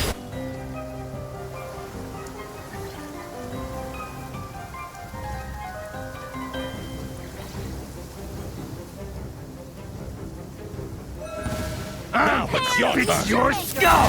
With one heart, we pray. The mystery unravels. These creatures cannot stand against us. Oh, fighting talk. Just don't let your guard down. That goes without saying.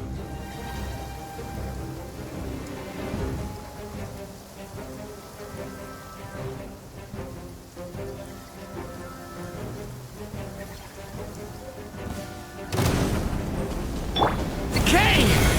New life! Stay back! moment of birth.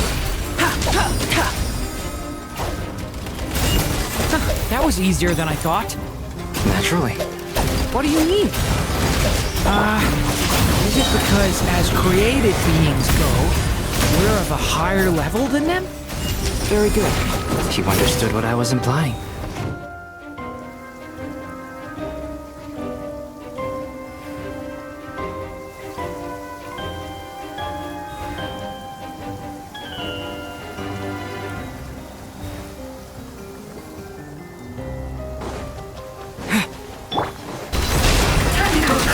People have always used fire to drive away wild beasts. Wouldn't a lantern work just as well? You read my mind, my dear friend. I was just about to say that. All right then, dear friend. Bring the light!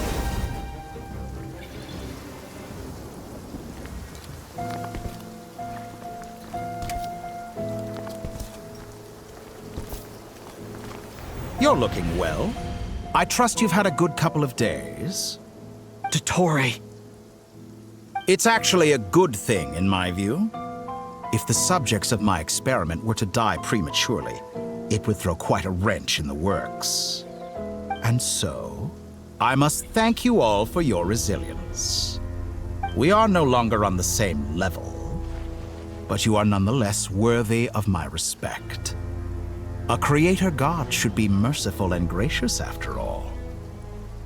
And in any case, it is only right that before I end your lives, the world is informed of the arrival of their new god.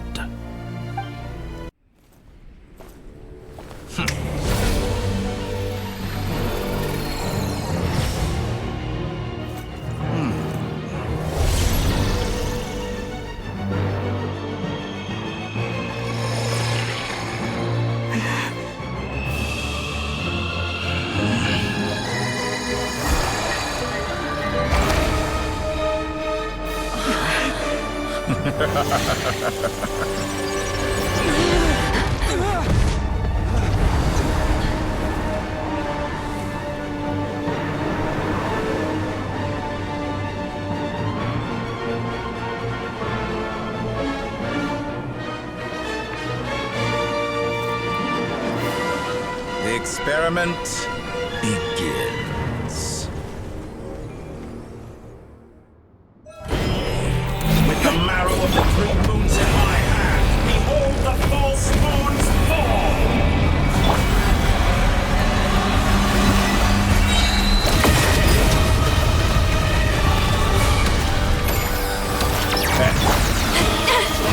By the frost moon hold. Leave this place. First, like an ant in my palm. You'll sorely regret it. I've been moved inside another space, and it's sealed off.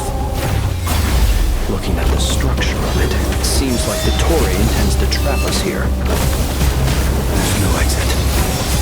Our endurance is about to be put to the test. Moon's remnants fall! Perhaps you could try being a bit more proactive. Stay your hand. With one heart, we pray. Tell me, where will you try scurrying off to next? Looks like Dottore has opted for a divide and conquer strategy. But we will not allow him to triumph. Now, I shall pray for our victory.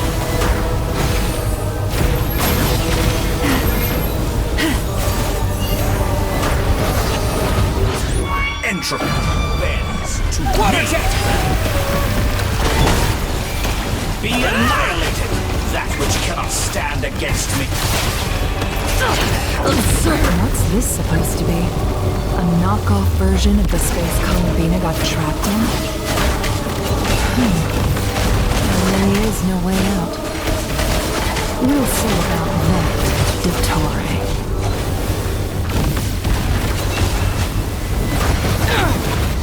How dull! My apologies. I had not intended to take your teammates from you. But you have a choice. Obey, and I can release them. An excellent deal, if you ask me. Won't you consider it?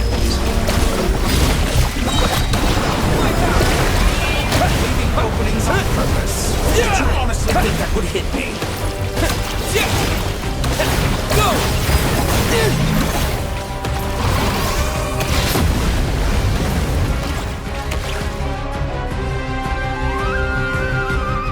I'm aware you've been working on some little tricks to surprise me with, but it appears that none of them have come to fruition.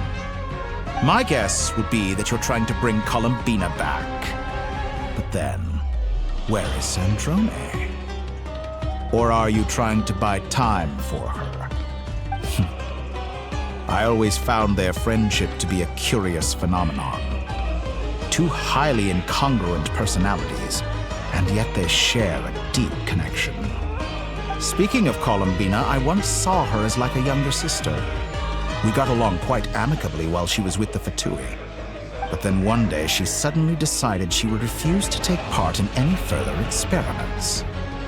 To this day, I truly don't understand what I could have done to upset her so much. It's such a pity. I could have had a sister, a family. But alas, she grew to dislike me. You're not fit to be family to her. That I can't deny. So many people, all obsessed with playing out the same tired old dramas. This world is rotten to the core. And then there's you. You had every opportunity to reach the right conclusion. The thought of killing you off like this? But I maintain that I approached you in good faith, so I will offer you another chance. Will you work with me? You have until I count to 10 to make your choice. 1, 2, 3. Not in a million years.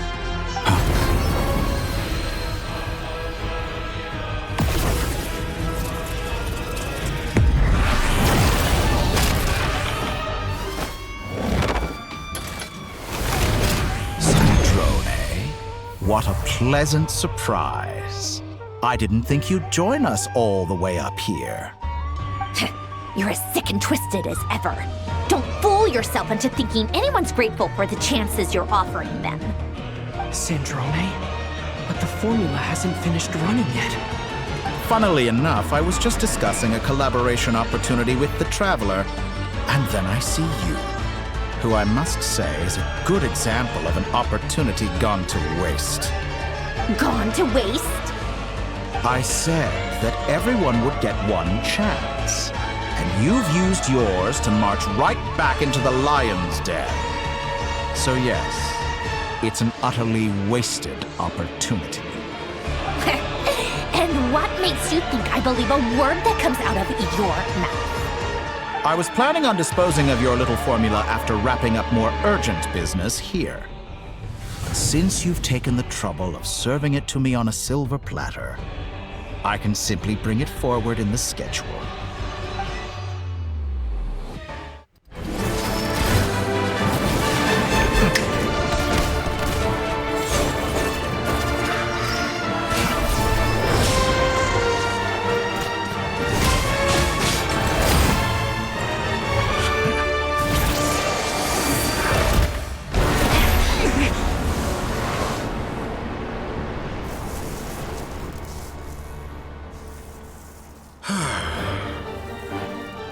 Is this your life's work?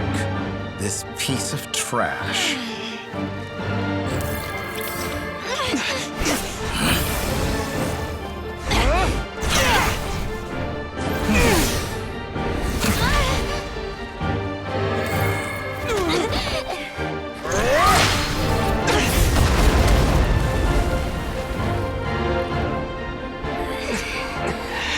Your formula runs too slowly, Sandrone. You put your hope for success on others instead of fighting dirty. That is why you have failed. Now, whom should I slay first? Any volunteers? No one? How nice of you to leave the decision to me.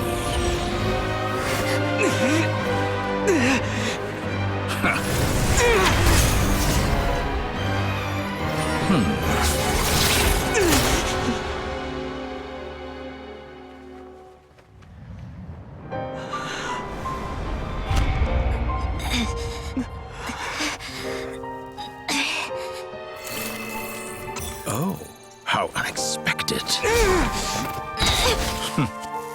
Sandrone, any last words for me, comrade?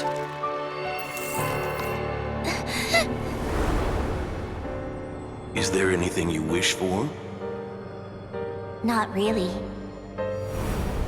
But I've always known what I don't want.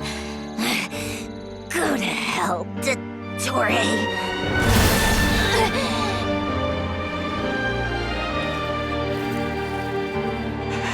No!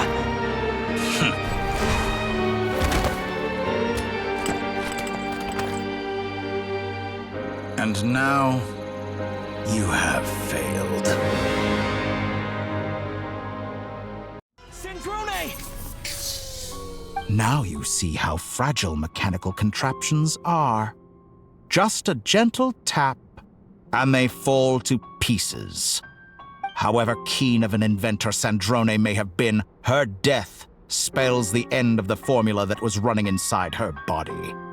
Of course, I have to commend her for making it this far. As her colleague, I have to admire her stubborn tenacity. Now, it is time for you to take your place by my side. My count was interrupted, but the second chance I extended to you still stands. Once again, you are welcome to join me. By now, I'm sure you have gained a greater appreciation for the power and authority I wield. What is stopping you from embracing a new world of endless possibilities? Not in the mood to talk? As you wish. You seem less talkative than usual today. I'll change the topic to something more apropos. Sandrone was always like this, never trusting anyone. Always so reluctant to share her research with them. Objectively speaking, she had her strengths. It is remarkable how she extracted and even optimized the world formula from so much data. But her inability to trust was her undoing.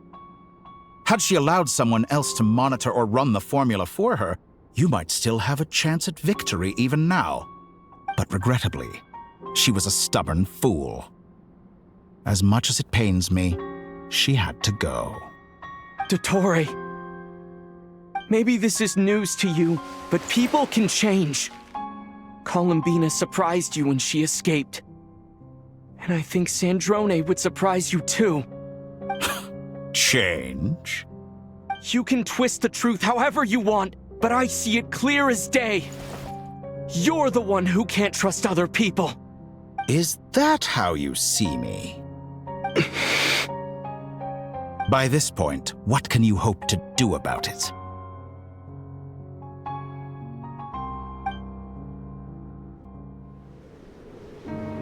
It is pointless to fight on. You've already lost. Wrong. You can't win this, Dottore.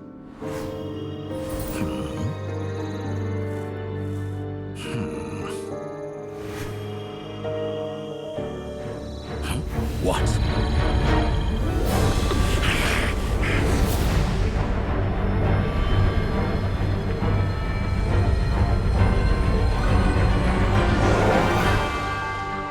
My formula can get us 90% of the way. It will connect you to Columbina. Then, I will bring the formula's output to the Traveler's side. For the last 10%, do whatever it takes. Just bring the moon down.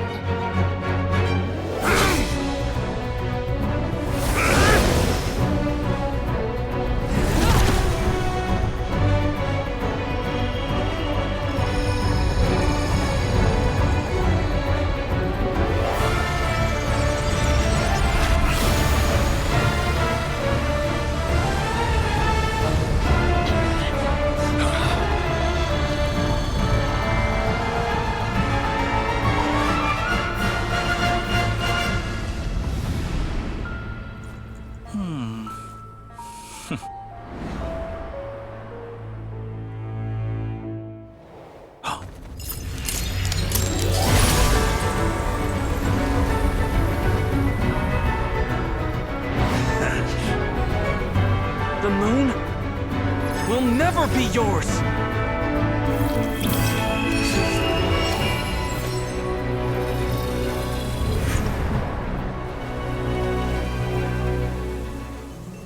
I turn my body into moonlight and pour it over Nodcry. My soul I leave here to inform my future friends. Lastly, I will hide the Trilune Authority within the Frost Moon. And when my body, soul, and authority are reunited, finally... Columbina!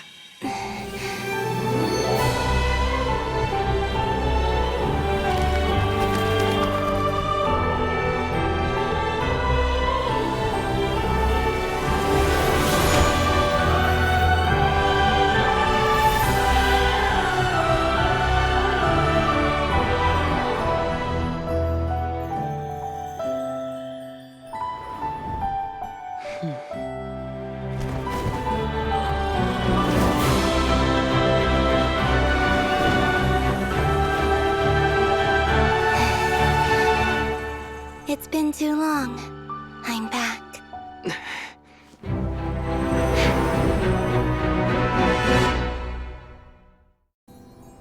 Stay focused on the battle, Traveler. What a touching reunion. Though I personally find myself repulsed by the sight of weaklings hungry for war. Now, quite finished patting yourselves on the back, show me how long you can struggle before you drown. Watch out, Columbina! She can manipulate space itself! I know. Wait for the right moment. We'll strike together. First, like an ant in my palm.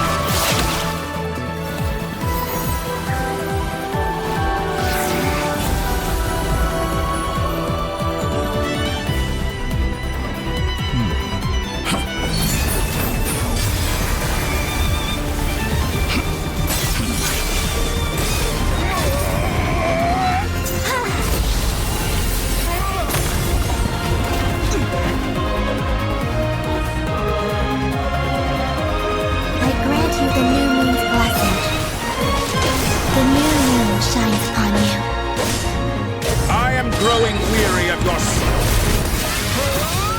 It's over, Dottore!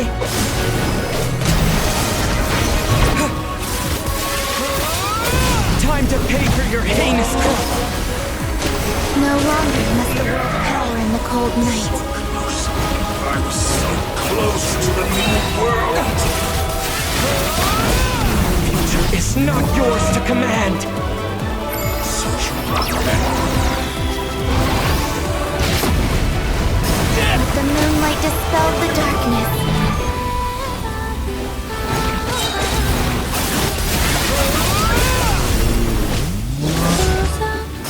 Everlasting as the moon. This rotten, decaying world!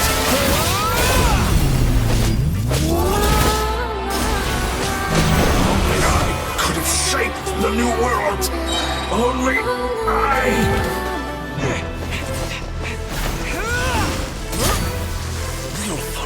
Blind. How can you be so satisfied with your fate?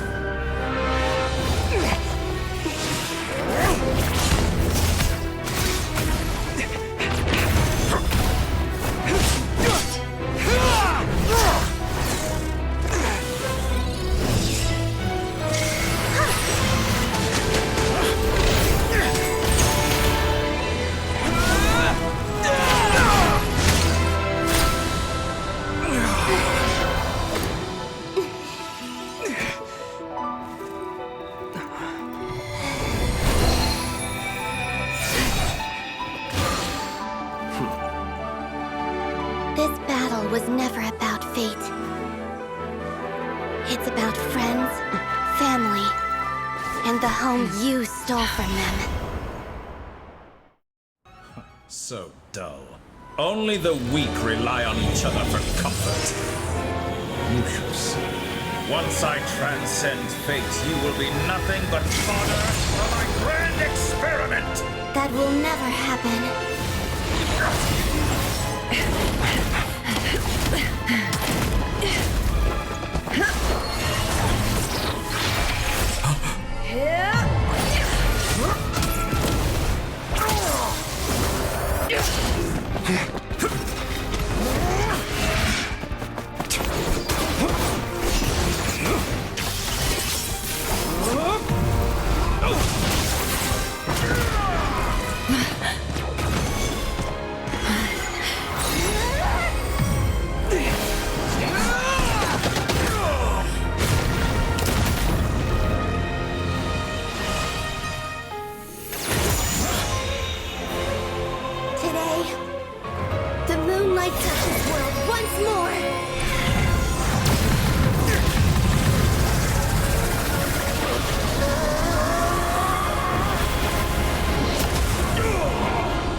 No, this world is our home.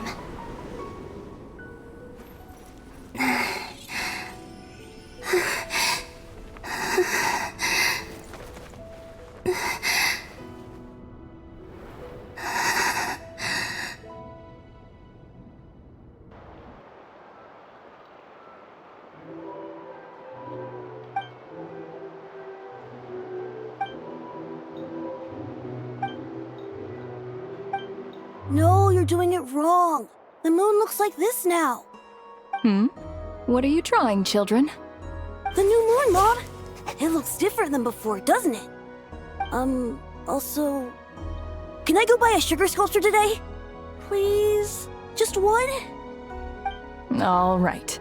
I suppose today is a special day after all. Almost like a festival. Extra, extra! Get the latest Nasha Express here! Post-disaster report! Nasha Town reborn beneath a new moon! The voyage begins today! The future looks bright thanks to the League. Want a copy? I knew things would be different, but I didn't think that would include the moon. They say a new moon goddess has been born. A new moon goddess? Who's saying that? The Frost Moon Scions? I guess so. I'm not too clued up on the details. As far as I'm concerned, the moon's still in the sky and it's business as usual. Hey, since we've come all this way, shall we grab ourselves a free meal while we're here? Are you a convert now? Or are you just here for the free lunch? Oh, come on, what does it matter? After everything we've all just been through? That smells good. All right, that's it. I'm hungry. Time to eat. Come on! We gotta get there early, or there won't be any good spots left! Shh, keep it down. This is a residential area. What if people are still sleeping? Why is it so noisy outside? It's okay. Paimon was pretty much awake anyway. It's been so long since we last had a chance to relax, huh? Feels like time is moving slower than usual. What about you? Did you rest well? Still winding down from everything that's happened? Or are you wondering how our friends are doing? Or is it about what Dotori said to you? Okay, if you say so. But don't push yourself, alright? Let Paimon know if you need to talk. What we just went through was a lot.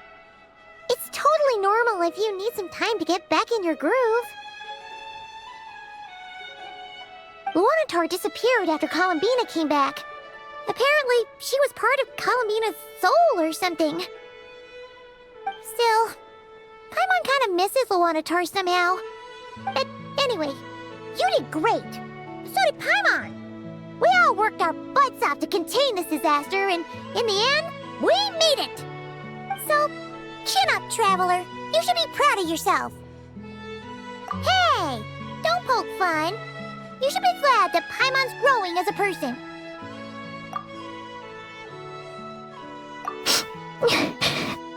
Paimon didn't think you'd mention it. You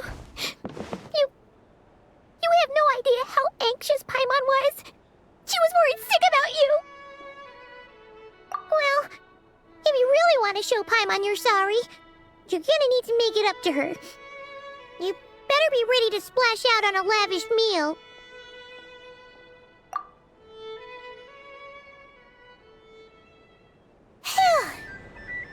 Okay. Paimon's full now. Huh? Oh, well... Hey there, Traveler and Paimon. Good morning. Morning, Yehuda. Here for some breakfast? Oh, I've already eaten. Just need some water. I was mostly worried you might forget what day it was today. So, I came over to remind you. Careful there, Paimon. Too much food will make you drowsy. Don't let anyone catch you hiding at the back and nodding off during the League meeting. You should probably be saying that to Aino. She's the baby of the group, if anyone. True. You know, I'm surprised that all these competing groups are actually coming together to try to solve things together. Definitely a first for Nodcry. Well, nothing like a region-wide calamity to bring people together. After that, surely even the most self-interested people have to realize that going it alone isn't worth the risk, right? Try telling Boss Neff that. She's not exactly convinced that people are gonna get with the program. Really? But if she's so pessimistic about it, why'd she agree to be the Curatorium's representative in the League? Probably 'cause even though Unity sounds like a pretty far-fetched idea, the benefits it would bring make it worth a shot. I think things will work out, though. I swear, Nodcry feels like one big family now with everything that's happened. More than it used to, anyway. Paimon's with you on that one. And it seems like plenty of other people agree, too. Just listen to the bustling streets. All right. Everyone's been rebuilding these last 2 weeks, and the evacuees have been coming back in droves. Life's slowly returning back to normal. Which means my workload's probably gonna shoot back up. Were you about to head out? There's still some time before the ceremony begins, you know. Yeah, we were gonna take a stroll around the square and say hi to some friends first. Sounds good. See you later then. Please accept today's boon. Have a nice day. Are Paimon's eyes deceiving her, or is that Inefa handing out food for the Frost Moon Scions? Hello there. Would you like a feast of the moon, along with some snacks of the day? So, what's new, Inefa? It was only a few days ago when we last saw you, but it looks like you've joined the Frost Moon Scions in that time. And I know too? What are you talking about, Paimon? We're just here to help, duh. In the wake of the disaster, it's all hands on deck. We responded to Lauma's request for support. At times like these, the smallest good deed can inspire others and help them through the hard days ahead. And we're using eggs and heating tubes to make that a reality, in true Kankake crab shop style! Inefa! Did you hear that? The Traveler said I did good. The Traveler! That's because it's true, I know. Proposal. If you can resist eating today's dessert, I will provide you with compliments, too. No way! Well, that proposal got shot down quickly. I need something to get me through the hard times too, you know. Mom! Yes, dear. Go right ahead. Excuse me. Could I take a photo with the robot lady? She helped us get safely out of Nodcry, and she helped us get back home too. She's the best. Of course she is. And since I'm the whiz kid who built her, that makes me even better than best, right? But you stole my snacks, though. Oops. Shall we move to the open space near the center? The view there is better. Thank you! Aren't you the better pick for this job, Flint? You underestimate yourself yet again, Master Ilua. Not at all. I rarely come by Nasha Town. I don't know any of the big shots here. All in good time. Socializing is a step-by-step journey. But you're much further ahead on that road, aren't you? You're not seeing the full picture. You know the truth now. My friends do not understand my habits. There is no question about it. The Lightkeepers need a representative in the League. Someone who is upright, cares about other people, and can realize their self-worth through group action. You say it like you wouldn't make the cut. I am most flattered that you think I would. Sigh a little less, Master Ilua, and have more faith in yourself. All the Lightkeepers agree that you're a very promising young man. That is precisely why Starshina and Nikita felt safe delegating such important work to you. I'm sure we all also agree that we would sooner die of dehydration than manage to wrangle anything out of you in a discussion. My apologies. I am not in the habit of bringing water with me when I go out. Whatever. I'll take the job. By the way, who else is part of this? Oh, it's quite the who's who of Nodcry. There's the Moon Chanter of the Frostmoon Scions, the boss of the Curatorium of Secrets, a representative of the Voynich Guild, and even someone from the adorable Kronkake craft shop. I'm sure you will find speaking with them to be a genuine pleasure. If you say so. I've never done this work before, so I'm honestly a little scared of making mistakes. But I'll do it. Not only is it our duty as Lightkeepers, but because I want to make Nodcry a more welcoming place. An admirable attitude to take. The beacons are lit, Ilua. We're but one step away from breaking through the blizzard. We have the chance to band together and build our shared homeland into an Elysium. This is unprecedented for Nodcry. An opportunity not to be missed. Yeah. You're right. I'll do my best. Quite a few familiar faces have arrived. Let's go, shall we? Wow! Everyone's here! You seem well rested. I know no one's asked, but I'm sure you all want to know, so let me just say, we're doing great. Thanks. Well, great, but not perfect. Starting to lose my mind from boredom. Can't drink a drop of alcohol while I'm waiting for my wounds to heal. I'm sure you had a sneaky swig or two. Wait, how'd you find out? I'm sure you must be missing Mondstadt after all these years away, Grandmaster. Yeah, you could say that again. Every time I get news from Mondstadt, it makes me want to go back and see the place for myself. Honestly, once things are wrapped up here, I think it'll be time to head back home. Hey, looks like someone's taking the stage.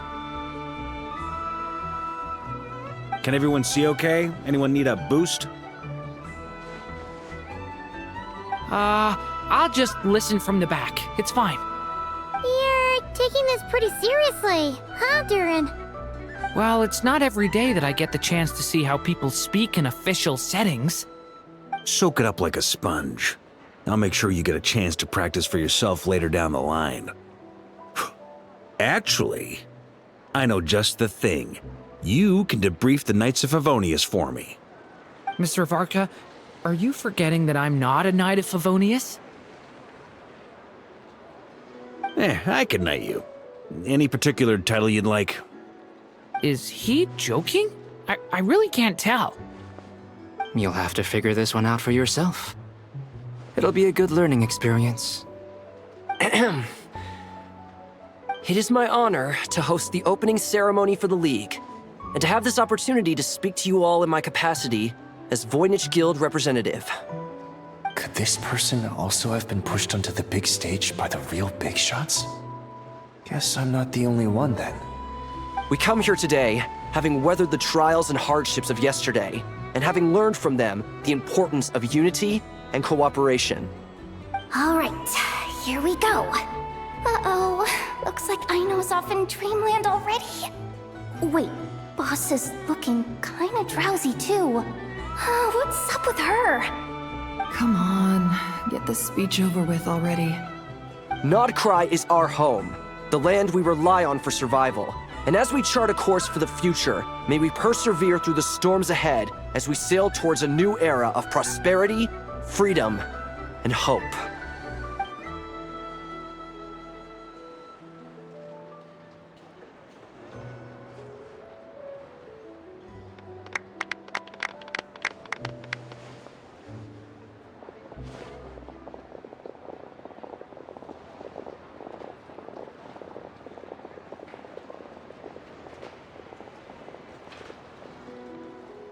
Looks like we'll have more opportunities to travel in the future. I'm sure you'll cope, Lady Moonchanter, given how fleet of foot you are. Unfortunately, I suspect I'll be too busy at the Curatorium to act as your host. We have a busy schedule, not to mention an international network of contacts to manage. It'll be all right. I'll just check your schedule with Yehoda well in advance. And if she's not available, I can simply ask Ashru. You... So giving my employees extra workload isn't enough for you? You're really going to drag my cat into this too? I thought you'd approve. Aren't you forever increasing your employees' workloads? That's a bold statement. Are all the Frostmoon Scions feeling more audacious now that your moon goddess has returned? Columbina's return has brought joy to all who care about her. That includes both you and me. As for the Frostmoon Scions, we are learning how to thrive independently, without relying on the moon goddess. It is up to us to make our home a more livable place. Joining the League is one of the steps we are trying towards that end. I like the word try. It's nice and non-committal. You can opt out at any time and still say you tried. You don't see a bright future for the Frostmoon Scions? Or did you mean the League? I'm just not as optimistic as you. The Frostmoon Scions should count themselves lucky that they have a leader as stubborn and enterprising as you. But Nodcry's a big place, with all kinds of people. Most of them don't enjoy answering to a leader, or even listening to reason. Well, that's where you and your methods come in. Unless the Curatorium of Secrets is only here for appearances. For now, yes. And that won't change until this venture becomes worth my while. What would make it worth your while? Getting out more than I put in. Right now, I'd barely break even, but I'll grant that it's a good start for Nodcry. Then maybe it's worth a try. All right, you can stop now. Or do I have to join the Frostmoon Scions before you'll get off my back? You'd be very welcome to join us. Hey, you two! Congrats on all your hard work! What are you chatting about? Nefer was trying to dissuade me from adding to her employees' workload. Also, she's considering joining the Frostmoon Scions. Sorry, what? Your conversations are always the most interesting. Would you two care to join me for some tea before heading to your next destination?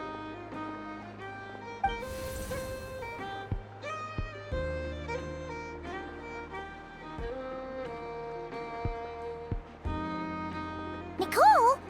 Wait, where are you? Aren't you gonna show up today? Sadly not. I'm otherwise occupied right now. I'm sorry, Paimon. I can hear how disappointed you are. If it's any consolation, let me say that how things appear on the surface is a far cry from what they are at their core. Perhaps you'll feel better if you focus on the fact you have a special line of communication with the great mage herself. Okay? Has something happened? No, or not yet, anyway. Well, that's not ominous at all. Not for the time being.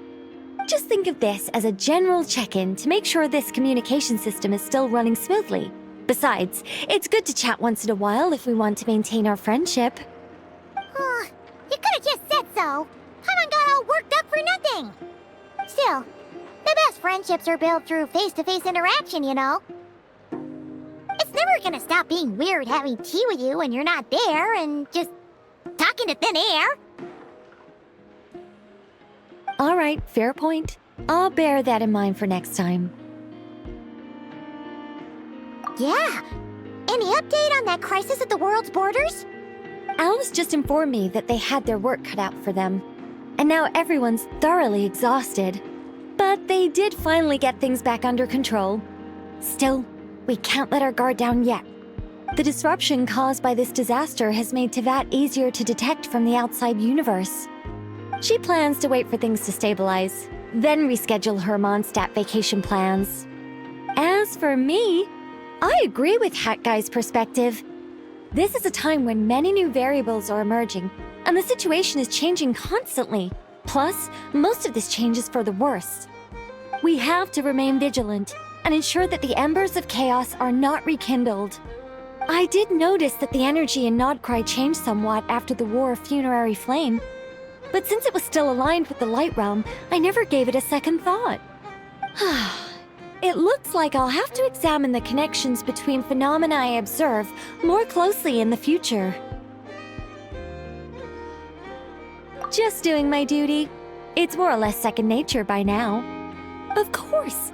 To give you the full picture, I'd have to start with the substance from which angels were formed.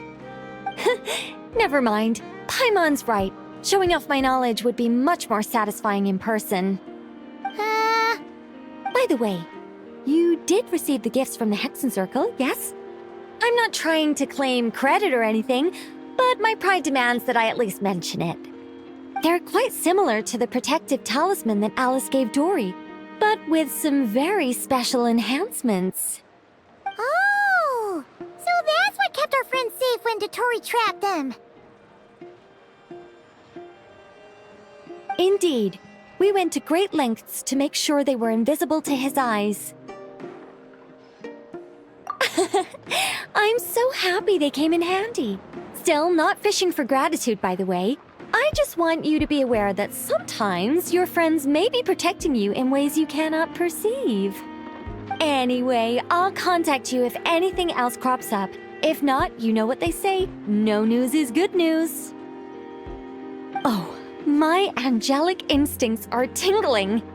They say you should head to the docks next. Your friends are about to board their ship home.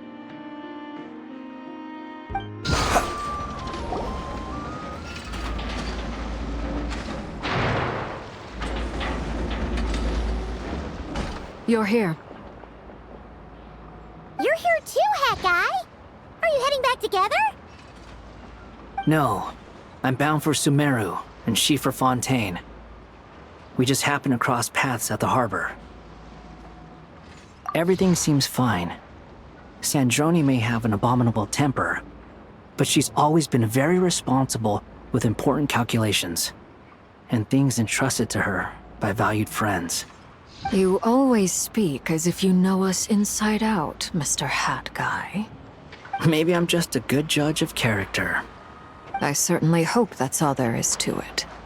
Regardless, you have been a significant help in this matter. For that, you have my gratitude. I didn't do anything special. Sandrone's the one who completed a seemingly impossible formula and turned the tide of the entire battle, even giving her life in the process. She's the one we should be thanking. Even we were unaware that Sandrone had hidden the real formula inside Polonia's body. She managed to fool Dottore into thinking the formula was running in her system by installing an identical-looking decoy within her. She probably realized that she didn't have the strength to stop Dottore. But this way, she could at least get him to lower his guard. She always worked like that. Always had a backup plan. Well, that's why I'm traveling to Fontaine. She made a request of me long ago, and the time has come to fulfill it. Think of it as her will. She said that should she ever fail in a mission, she'd like me to deliver her core and Polonia's to the Fontaine Research Institute. She also mentioned that she had made arrangements for people there to set her affairs in order. Some of her personal effects, such as her notes, were left to me. I've decided to take them back to the House of the Hearth, for safekeeping primarily, but also as mementos, I suppose. However, there is one book among them that I'd like to leave in your care. I'll have someone deliver it to your residence at the flagship at a later date. No, I was specifically warned not to tell her. This is her last wish, and I will abide by it. I can only hope so, but none of us here can know for certain. I bade farewell to Columbina earlier today. As promised, she turned the iridescent moon's marrow over to me. She spent a long time with Sandrone's body, saying her goodbyes. Oh, is she all right? Sandrone's passing has left a great wound in all of our hearts. It will take time to heal, but Columbina surprised me. She offered me some words of comfort before I departed. Despite being grief-stricken herself, she showed an awareness of the feelings of others around her. She never used to act like this. Clearly, she has grown. And I suspect that we have you to thank for much of the change we are seeing in her. After these recent events, the Tsaritsa has revoked the Pale Star Edict. Snezhnaya now realizes that the arrest warrant for Columbina was just a ploy by Dottore, who coveted her powers. I shall return to Nodcry to see her as soon as I find the time. I hope that from now on, she too will explore more of the world. Columbina Hyposelenia's journey is only beginning. My ship is here. Traveler, Paimon, we shall meet again. You too, Hat Guy. What are you still bumming around for? Isn't Columbina waiting for you? I thought today was the day you'd agreed with her to go find out the truth about your sibling. You're afraid you won't like the truth when you see it. Well, this is new. I was starting to think that nothing could scare you. Don't say that! Wouldn't you be if you were in this situation? Fair point. But I'd say I have more experience facing up to unpleasant truths than the Traveler. They say blood's thicker than water. I know how much you need your family back. More than you need any of your friends. And I'm sure that all your real friends understand that too. No matter what the truth turns out to be, they will stick by you and support you, whatever decision you make. Finding the truth is important.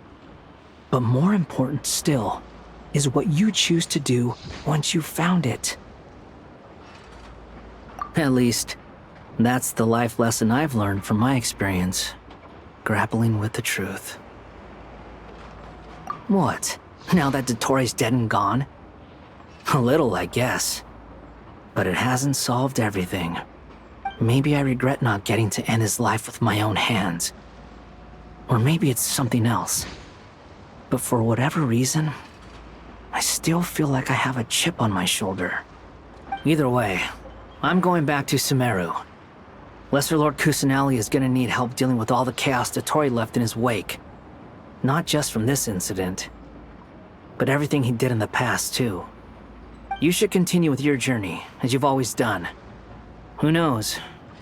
Maybe we'll meet again someplace else. So, what should we do now? if you want to explore a bit more to steady those nerves, Paimon's game. After all, when Columbina said she knew where your ship was hidden, Paimon promised to give you two some alone time with the truth. It hasn't been all that long since we were last apart, sure, but with Columbina there, Paimon's sure things will be just dandy. Ain't no biggie. Paimon might be all about that food and fun, but she knows how to do right by people. Paimon's sure you'd prefer to digest the news about your sister in peace. But, no matter what you see, just know you can share it with Paimon. Of course, as long as it's not super private.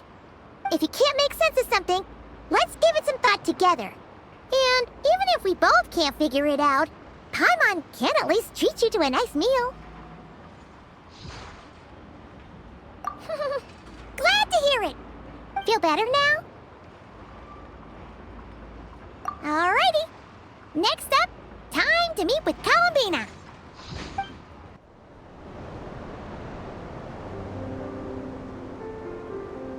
Columbina, we're here! Can't quite believe we're meeting out here. We've gotten used to walking over to Silver Moon Hall whenever we go see you.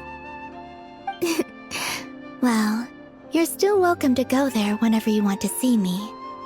It's just, now that it's all over, I've decided to make some changes. Try and fit in with the Frost Moon Scions, like Llama suggested. The older generation are still timid around me. They don't dare get too close, and they bow their heads when I walk by. But things are much better with the children. I see more curiosity in their eyes. Hopefully, by the time the next Moon Prayer Night comes around, I can enjoy the festival with them as myself, without having to pretend that I'm only dressed up as the Moon Goddess. You'll do fine, Columbina. Paimon's sure they'll realize you're super nice once they get to know you better. You really think so? When we first met, you thought I was a little up in the clouds. We were just starting out then, come on! So Llama told you, huh? I'm only teasing. I know that I have you to thank for pulling me back down to solid ground. It feels good to finally stand firm on the earth where I was born. Oh, that's great!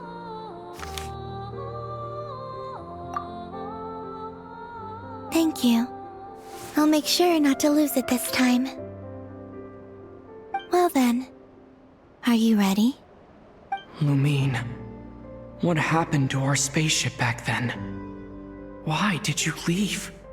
It's time to learn the truth at last. Ready as I'll ever be. Good. Then let me open the way for you.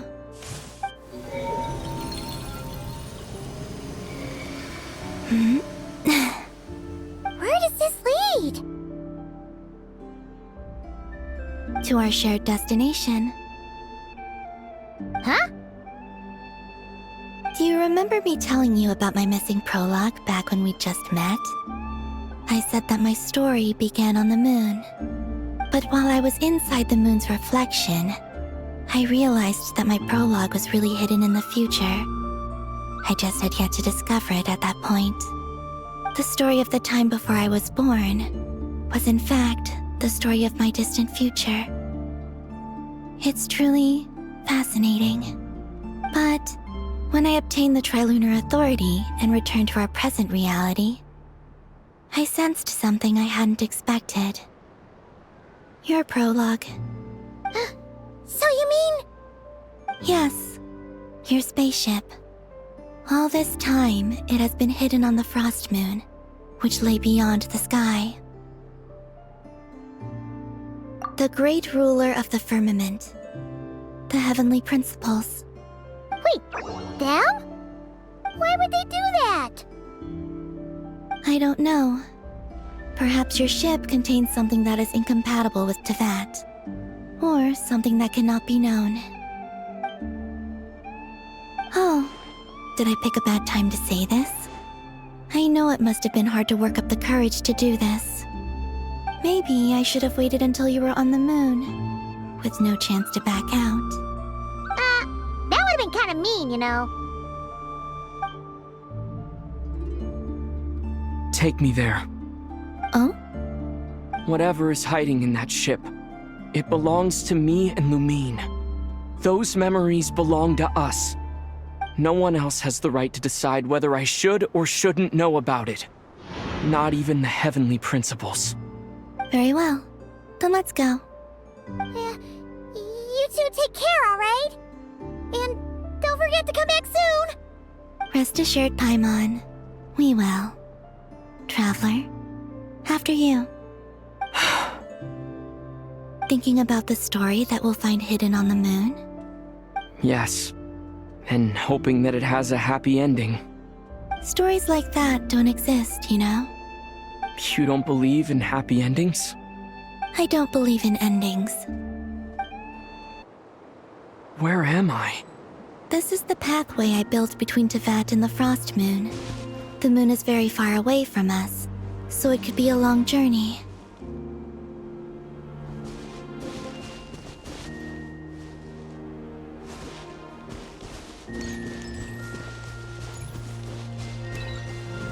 After I obtained the Trilunar Authority, I unwittingly saw past events from many of my friends' lives. One was Lauma. She was so young when they chose her to be the Moon Chanter. From then on, the Frost Moon Scions looked to her to bring messages from their goddess. But, for better or worse, I had left Hisi Island before she was ever born. It was not until much, much later that she met me. I think it's for the best. Because of the way things turned out, you had the opportunity to become friends. You're right. In that sense, I think we were both very lucky.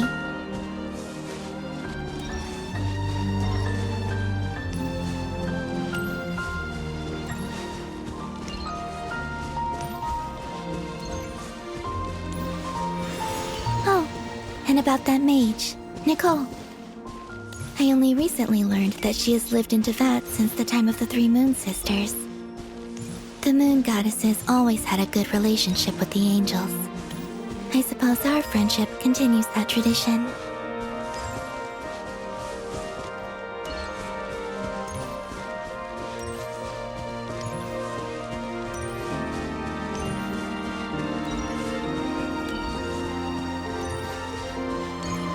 And then there's Sandrone.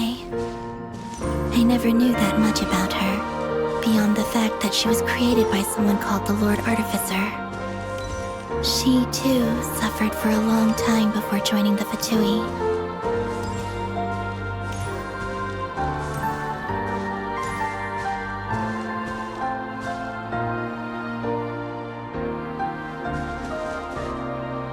How I wish I could talk to her again, even if only to hear her say nasty things to me.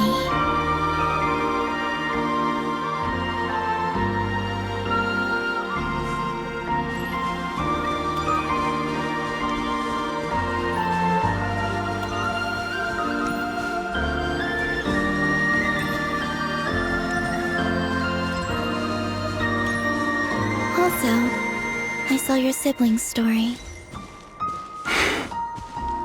I'm afraid I didn't see much. It seems that she rarely came to the surface, where the moonlight shines. But I did notice that back when you first set out on your journey, she would often appear nearby, gazing at you from afar with a guilty look in her eyes. Lumine. Let us speak no more of the past. I probably shouldn't reveal so much about my friends. It's not my place. Let the moonlight carry us forth. We are very close now.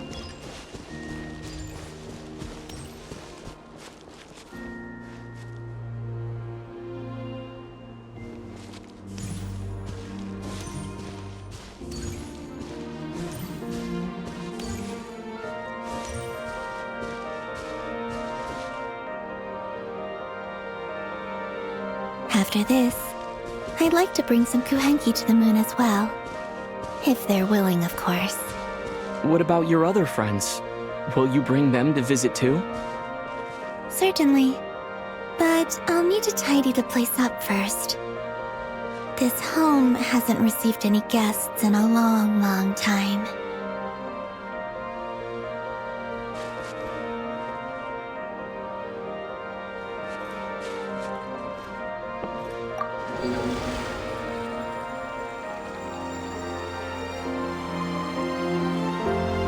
I remember writing something similar with you on Moon Prayer Night. I believe it was called... Dodoko's Whirligig. Yes, that was it. You asked me if I was afraid to return to the moon, and I said that I was. The idea that I had gained something precious, only to lose it so quickly, that frightened me. But I'm not afraid anymore. Besides, this time, we're traveling together.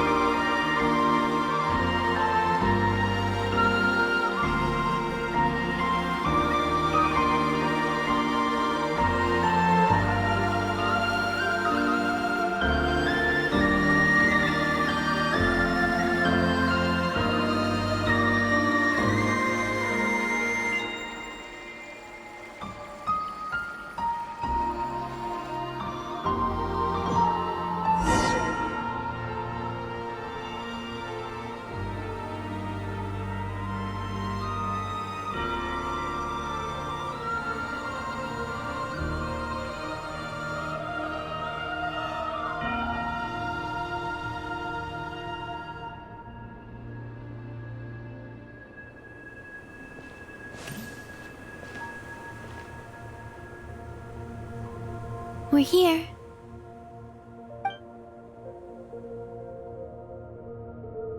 Over there.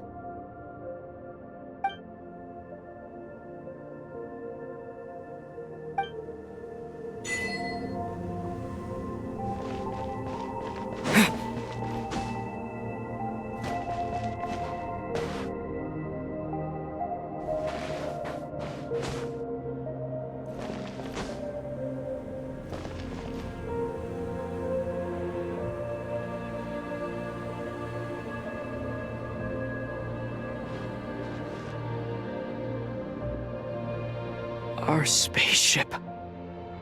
It's huge. I suppose that the moon is the only place one could hide it. It'll be all right. Huh? The way you feel in this moment, I went through it too, on Moon Prayer Night. The door was right in front of me, but I struggled to find the courage to step through.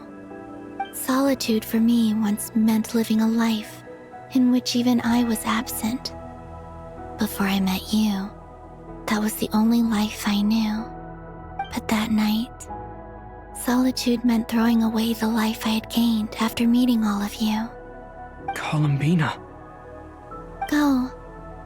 Retrieve the part of your life that was once lost. Trust me, you will lose nothing by doing so. Look, Tavad is right there. All of our friends are down there, waiting for us. You're right. Thanks, Columbina.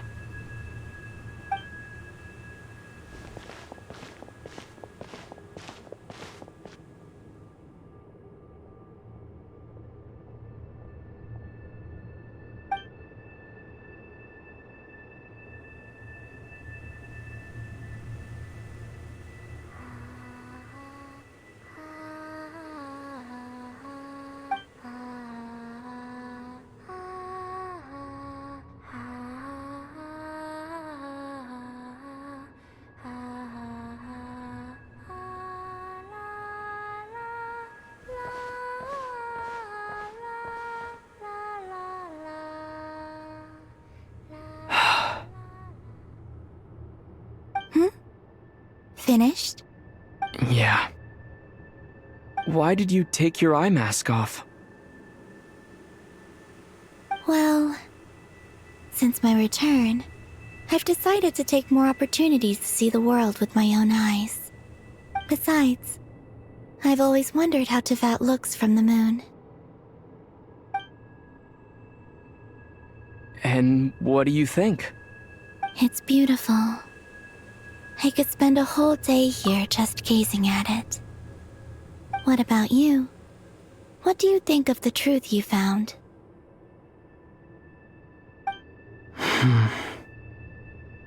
I haven't looked at another person's expression in a long time, but I think yours is saying it was neither good nor bad.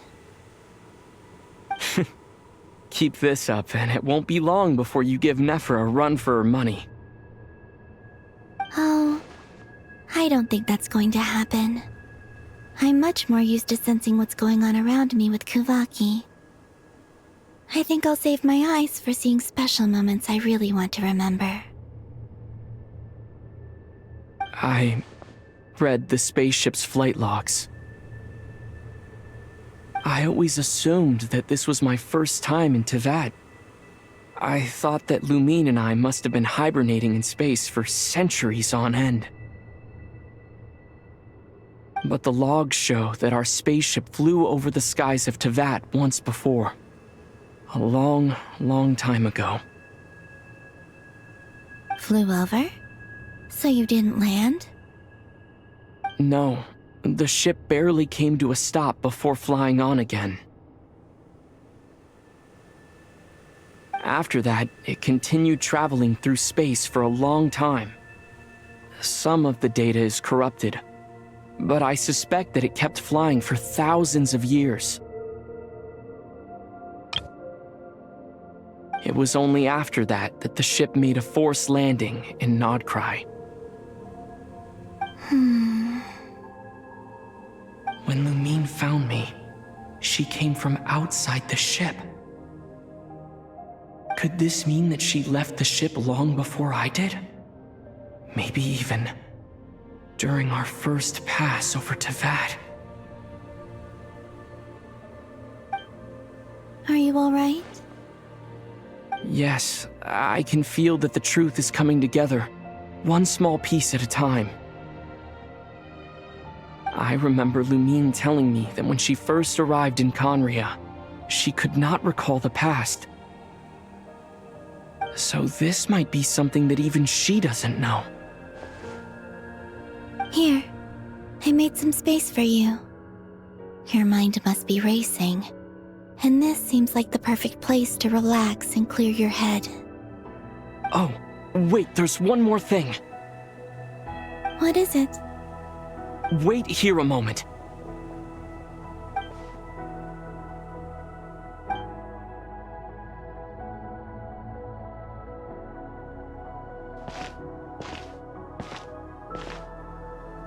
Hey, Columbina.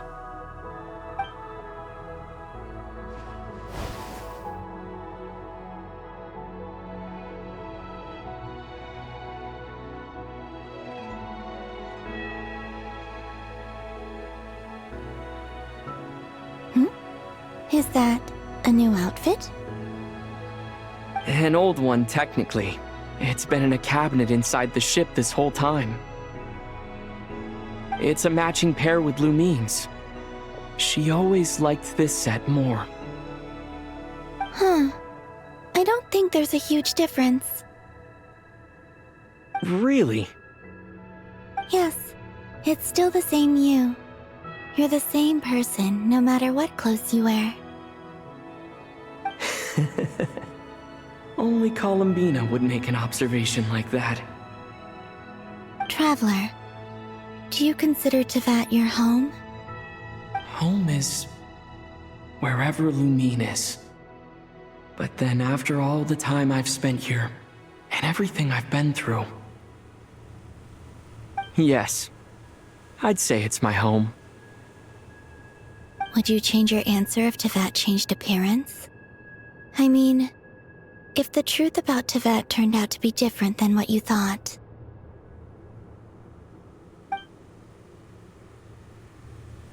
I don't know, but I don't think so. The truth is not what matters most to me about Teyvat. When I was first born, I longed for a home. And when you get something before you're mature enough to understand the world, you just take it at face value. I thought that a home was a transaction. You give me what I want, and I'll do the same for you. But you and your friends taught me what a true home should look like. You never asked for anything, yet you gave so generously to me. That's because your friendship matters to us. It was worth it. In the past, I thought that my birth in Notcry must have been a mistake. But after journeying to the distant past where the story began, I realized that it was I who chose Notcry to be my future home. Now, I am glad that I made that choice. I'm sure your friends are just as glad. In fact, I intend to make the same choice today as I did back then. What do you mean? Well, I've given the Eternal Moon's Marrow to Lauma, and the Iridescent Moon's Marrow to Arlecchino. And now, I shall return my Kuvagi to Notcry again, that it may continue to protect my chosen home. Wait, but what about your body? Oh, are you worried that I'll disappear again? I won't. Not this time. The Frost Moon has now entered the fall sky, and I am the Tri-Lune Goddess. I am only returning to Notcry the part of me that it needs. I am giving what I can, because my home is worth it. Oh, and I have something for you, too. For me? Yes. Come closer.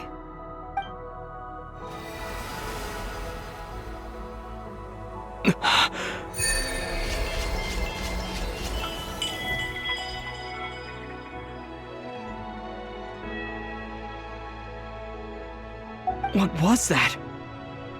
I lifted some of the restrictions this world placed on you. I trust this will help in your future adventures. My power. It feels like it's grown. I can use the elements more freely now. Thank you. This will be a great help. You're welcome. I see you as family, and after everything you've done for me, In fact, no. It's not because I owe you. It's because you're worth it. Here, this flower is for you.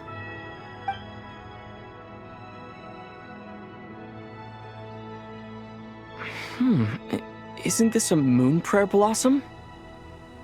Yes. Don't worry. You will never see these flowers lose their color again. I'm finally discovering the joy of giving. How I wish I'd learned this sooner. Hey, better late than never. What are you thinking about now? Why don't you take a guess? You get... one shot. I don't think I'll get it in one guess. But I'm sure it's a happy thought. That's kind of a sneaky answer. I can't say you got it wrong. Down into that, the moon seems so far away. I felt it might always lie beyond my reach. But on the moon, everything feels so close by. The haze that once enshrouded the skies has finally been dispersed. I feel like a traveler on a winter's night, starting a new chapter in my tale by the warmth of a bonfire. I don't have a lot of luggage, but I do have a lot of hope for the future. Well, what's next? Next? To start with, I want to stay here just a little longer. After that, let's return home and continue our journey.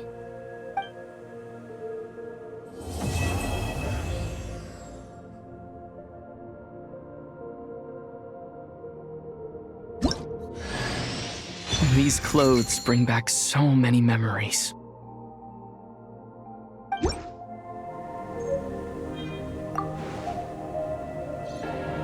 The journey goes on, For you, and for me. Like I said, this is not the end. I don't believe there has to be an ending. Oh, is that your next destination? Most people would probably tell you to pack some warm clothes. But I experience things differently than most people, so I can't know how cold it is. In fact, it is home to quite a wondrous heat source. I think they call it Kreshnik's torch. Every city in Snezhnaya is built around one of those. I sensed the energy it gave off as I was passing by on a railway train. It felt grand and distant. I also recommend the Korolievsky troupe in Snezhnograd. They give performances quite regularly, and entry was free for harbingers. I liked them a lot. Ice cold and sharp. Crystal clear in some ways, yet profoundly unfathomable in others. Like the thick layer of ice on top of a frozen lake. That's just the impression that Tsaritsa gives me. I was never able to glimpse what truly lies beneath that icy exterior. In fact, I don't think the people of Snezhnaya even know what kind of power their god wields. Maybe that's because the Tsaritsa herself has never acknowledged, nor accepted that power. There's Regrator, the Rooster, and the Jester. Between them, they control a lot of what happens in Snezhnaya, but I can never wrap my head around how exactly power is split between them. I just know they are each responsible for many specific domains. I noticed that the Rooster and Regrator often appear to get along on the surface, while working against each other in secret. And theirs is not a friendly rivalry. But I wasn't particularly interested, so I tended to keep my distance. Now that I think about it, the term Mistelton often seemed to come up in connection with Project Stuja. Once things settle down in Notcry, I'd like to explore the world beyond Snezhnaya.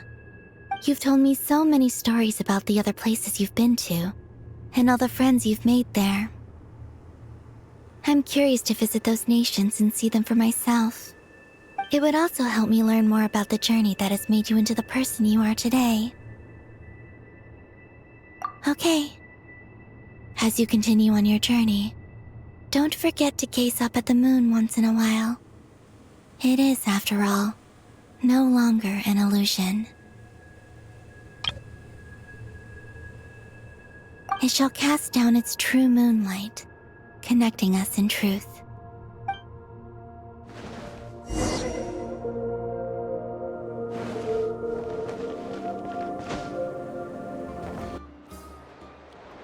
To Jean, acting Grand Master of the Knights of Favonius. This preamble is such a pain to write. It's probably high time we got rid of this acting business. I trust that Dern has updated you all on recent events. Hope we didn't worry you too much. The good news is, we managed to come together and put a stop to the Doctor's evil schemes. With that, I think it's safe to say that Notcry is finally out of the woods.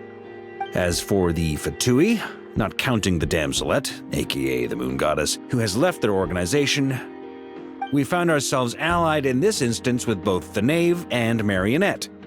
May she rest in peace. As ever, we find ourselves better off for making friends rather than enemies. But until we can ascertain the Tsaritsa's true intentions, the future remains uncertain. In a short while... Wait. How am I meant to surprise everyone if I tell them in the letter that I'm heading home? Well, that would be a huge waste. Okay, got it. I will begin sending the expeditionary team back home in waves. I'm sure they'll be able to answer any questions you still have. I hope they won't gloss over the details of my many heroic deeds. But if they do, I'm sure it'll be because they're just too exhausted from the long journey. I think of Mondstadt daily. Please give everyone my best regards. P.S. The honorary knight went above and beyond this time. Are there any other honors we can give him? I'll leave it with you. P.P.S. Please be extra nice to Klee for the foreseeable future. I cashed in on the last favor that the Hexen Circle owed us, so we need to earn some more goodwill. If there's any serious problems, feel free to stick me in solitary confinement when I get back. I'll do the time for her. Whew. And that, as they say, is all she wrote. End of an era. And with the moon shining down brighter than ever, I think everyone is going to sleep well tonight.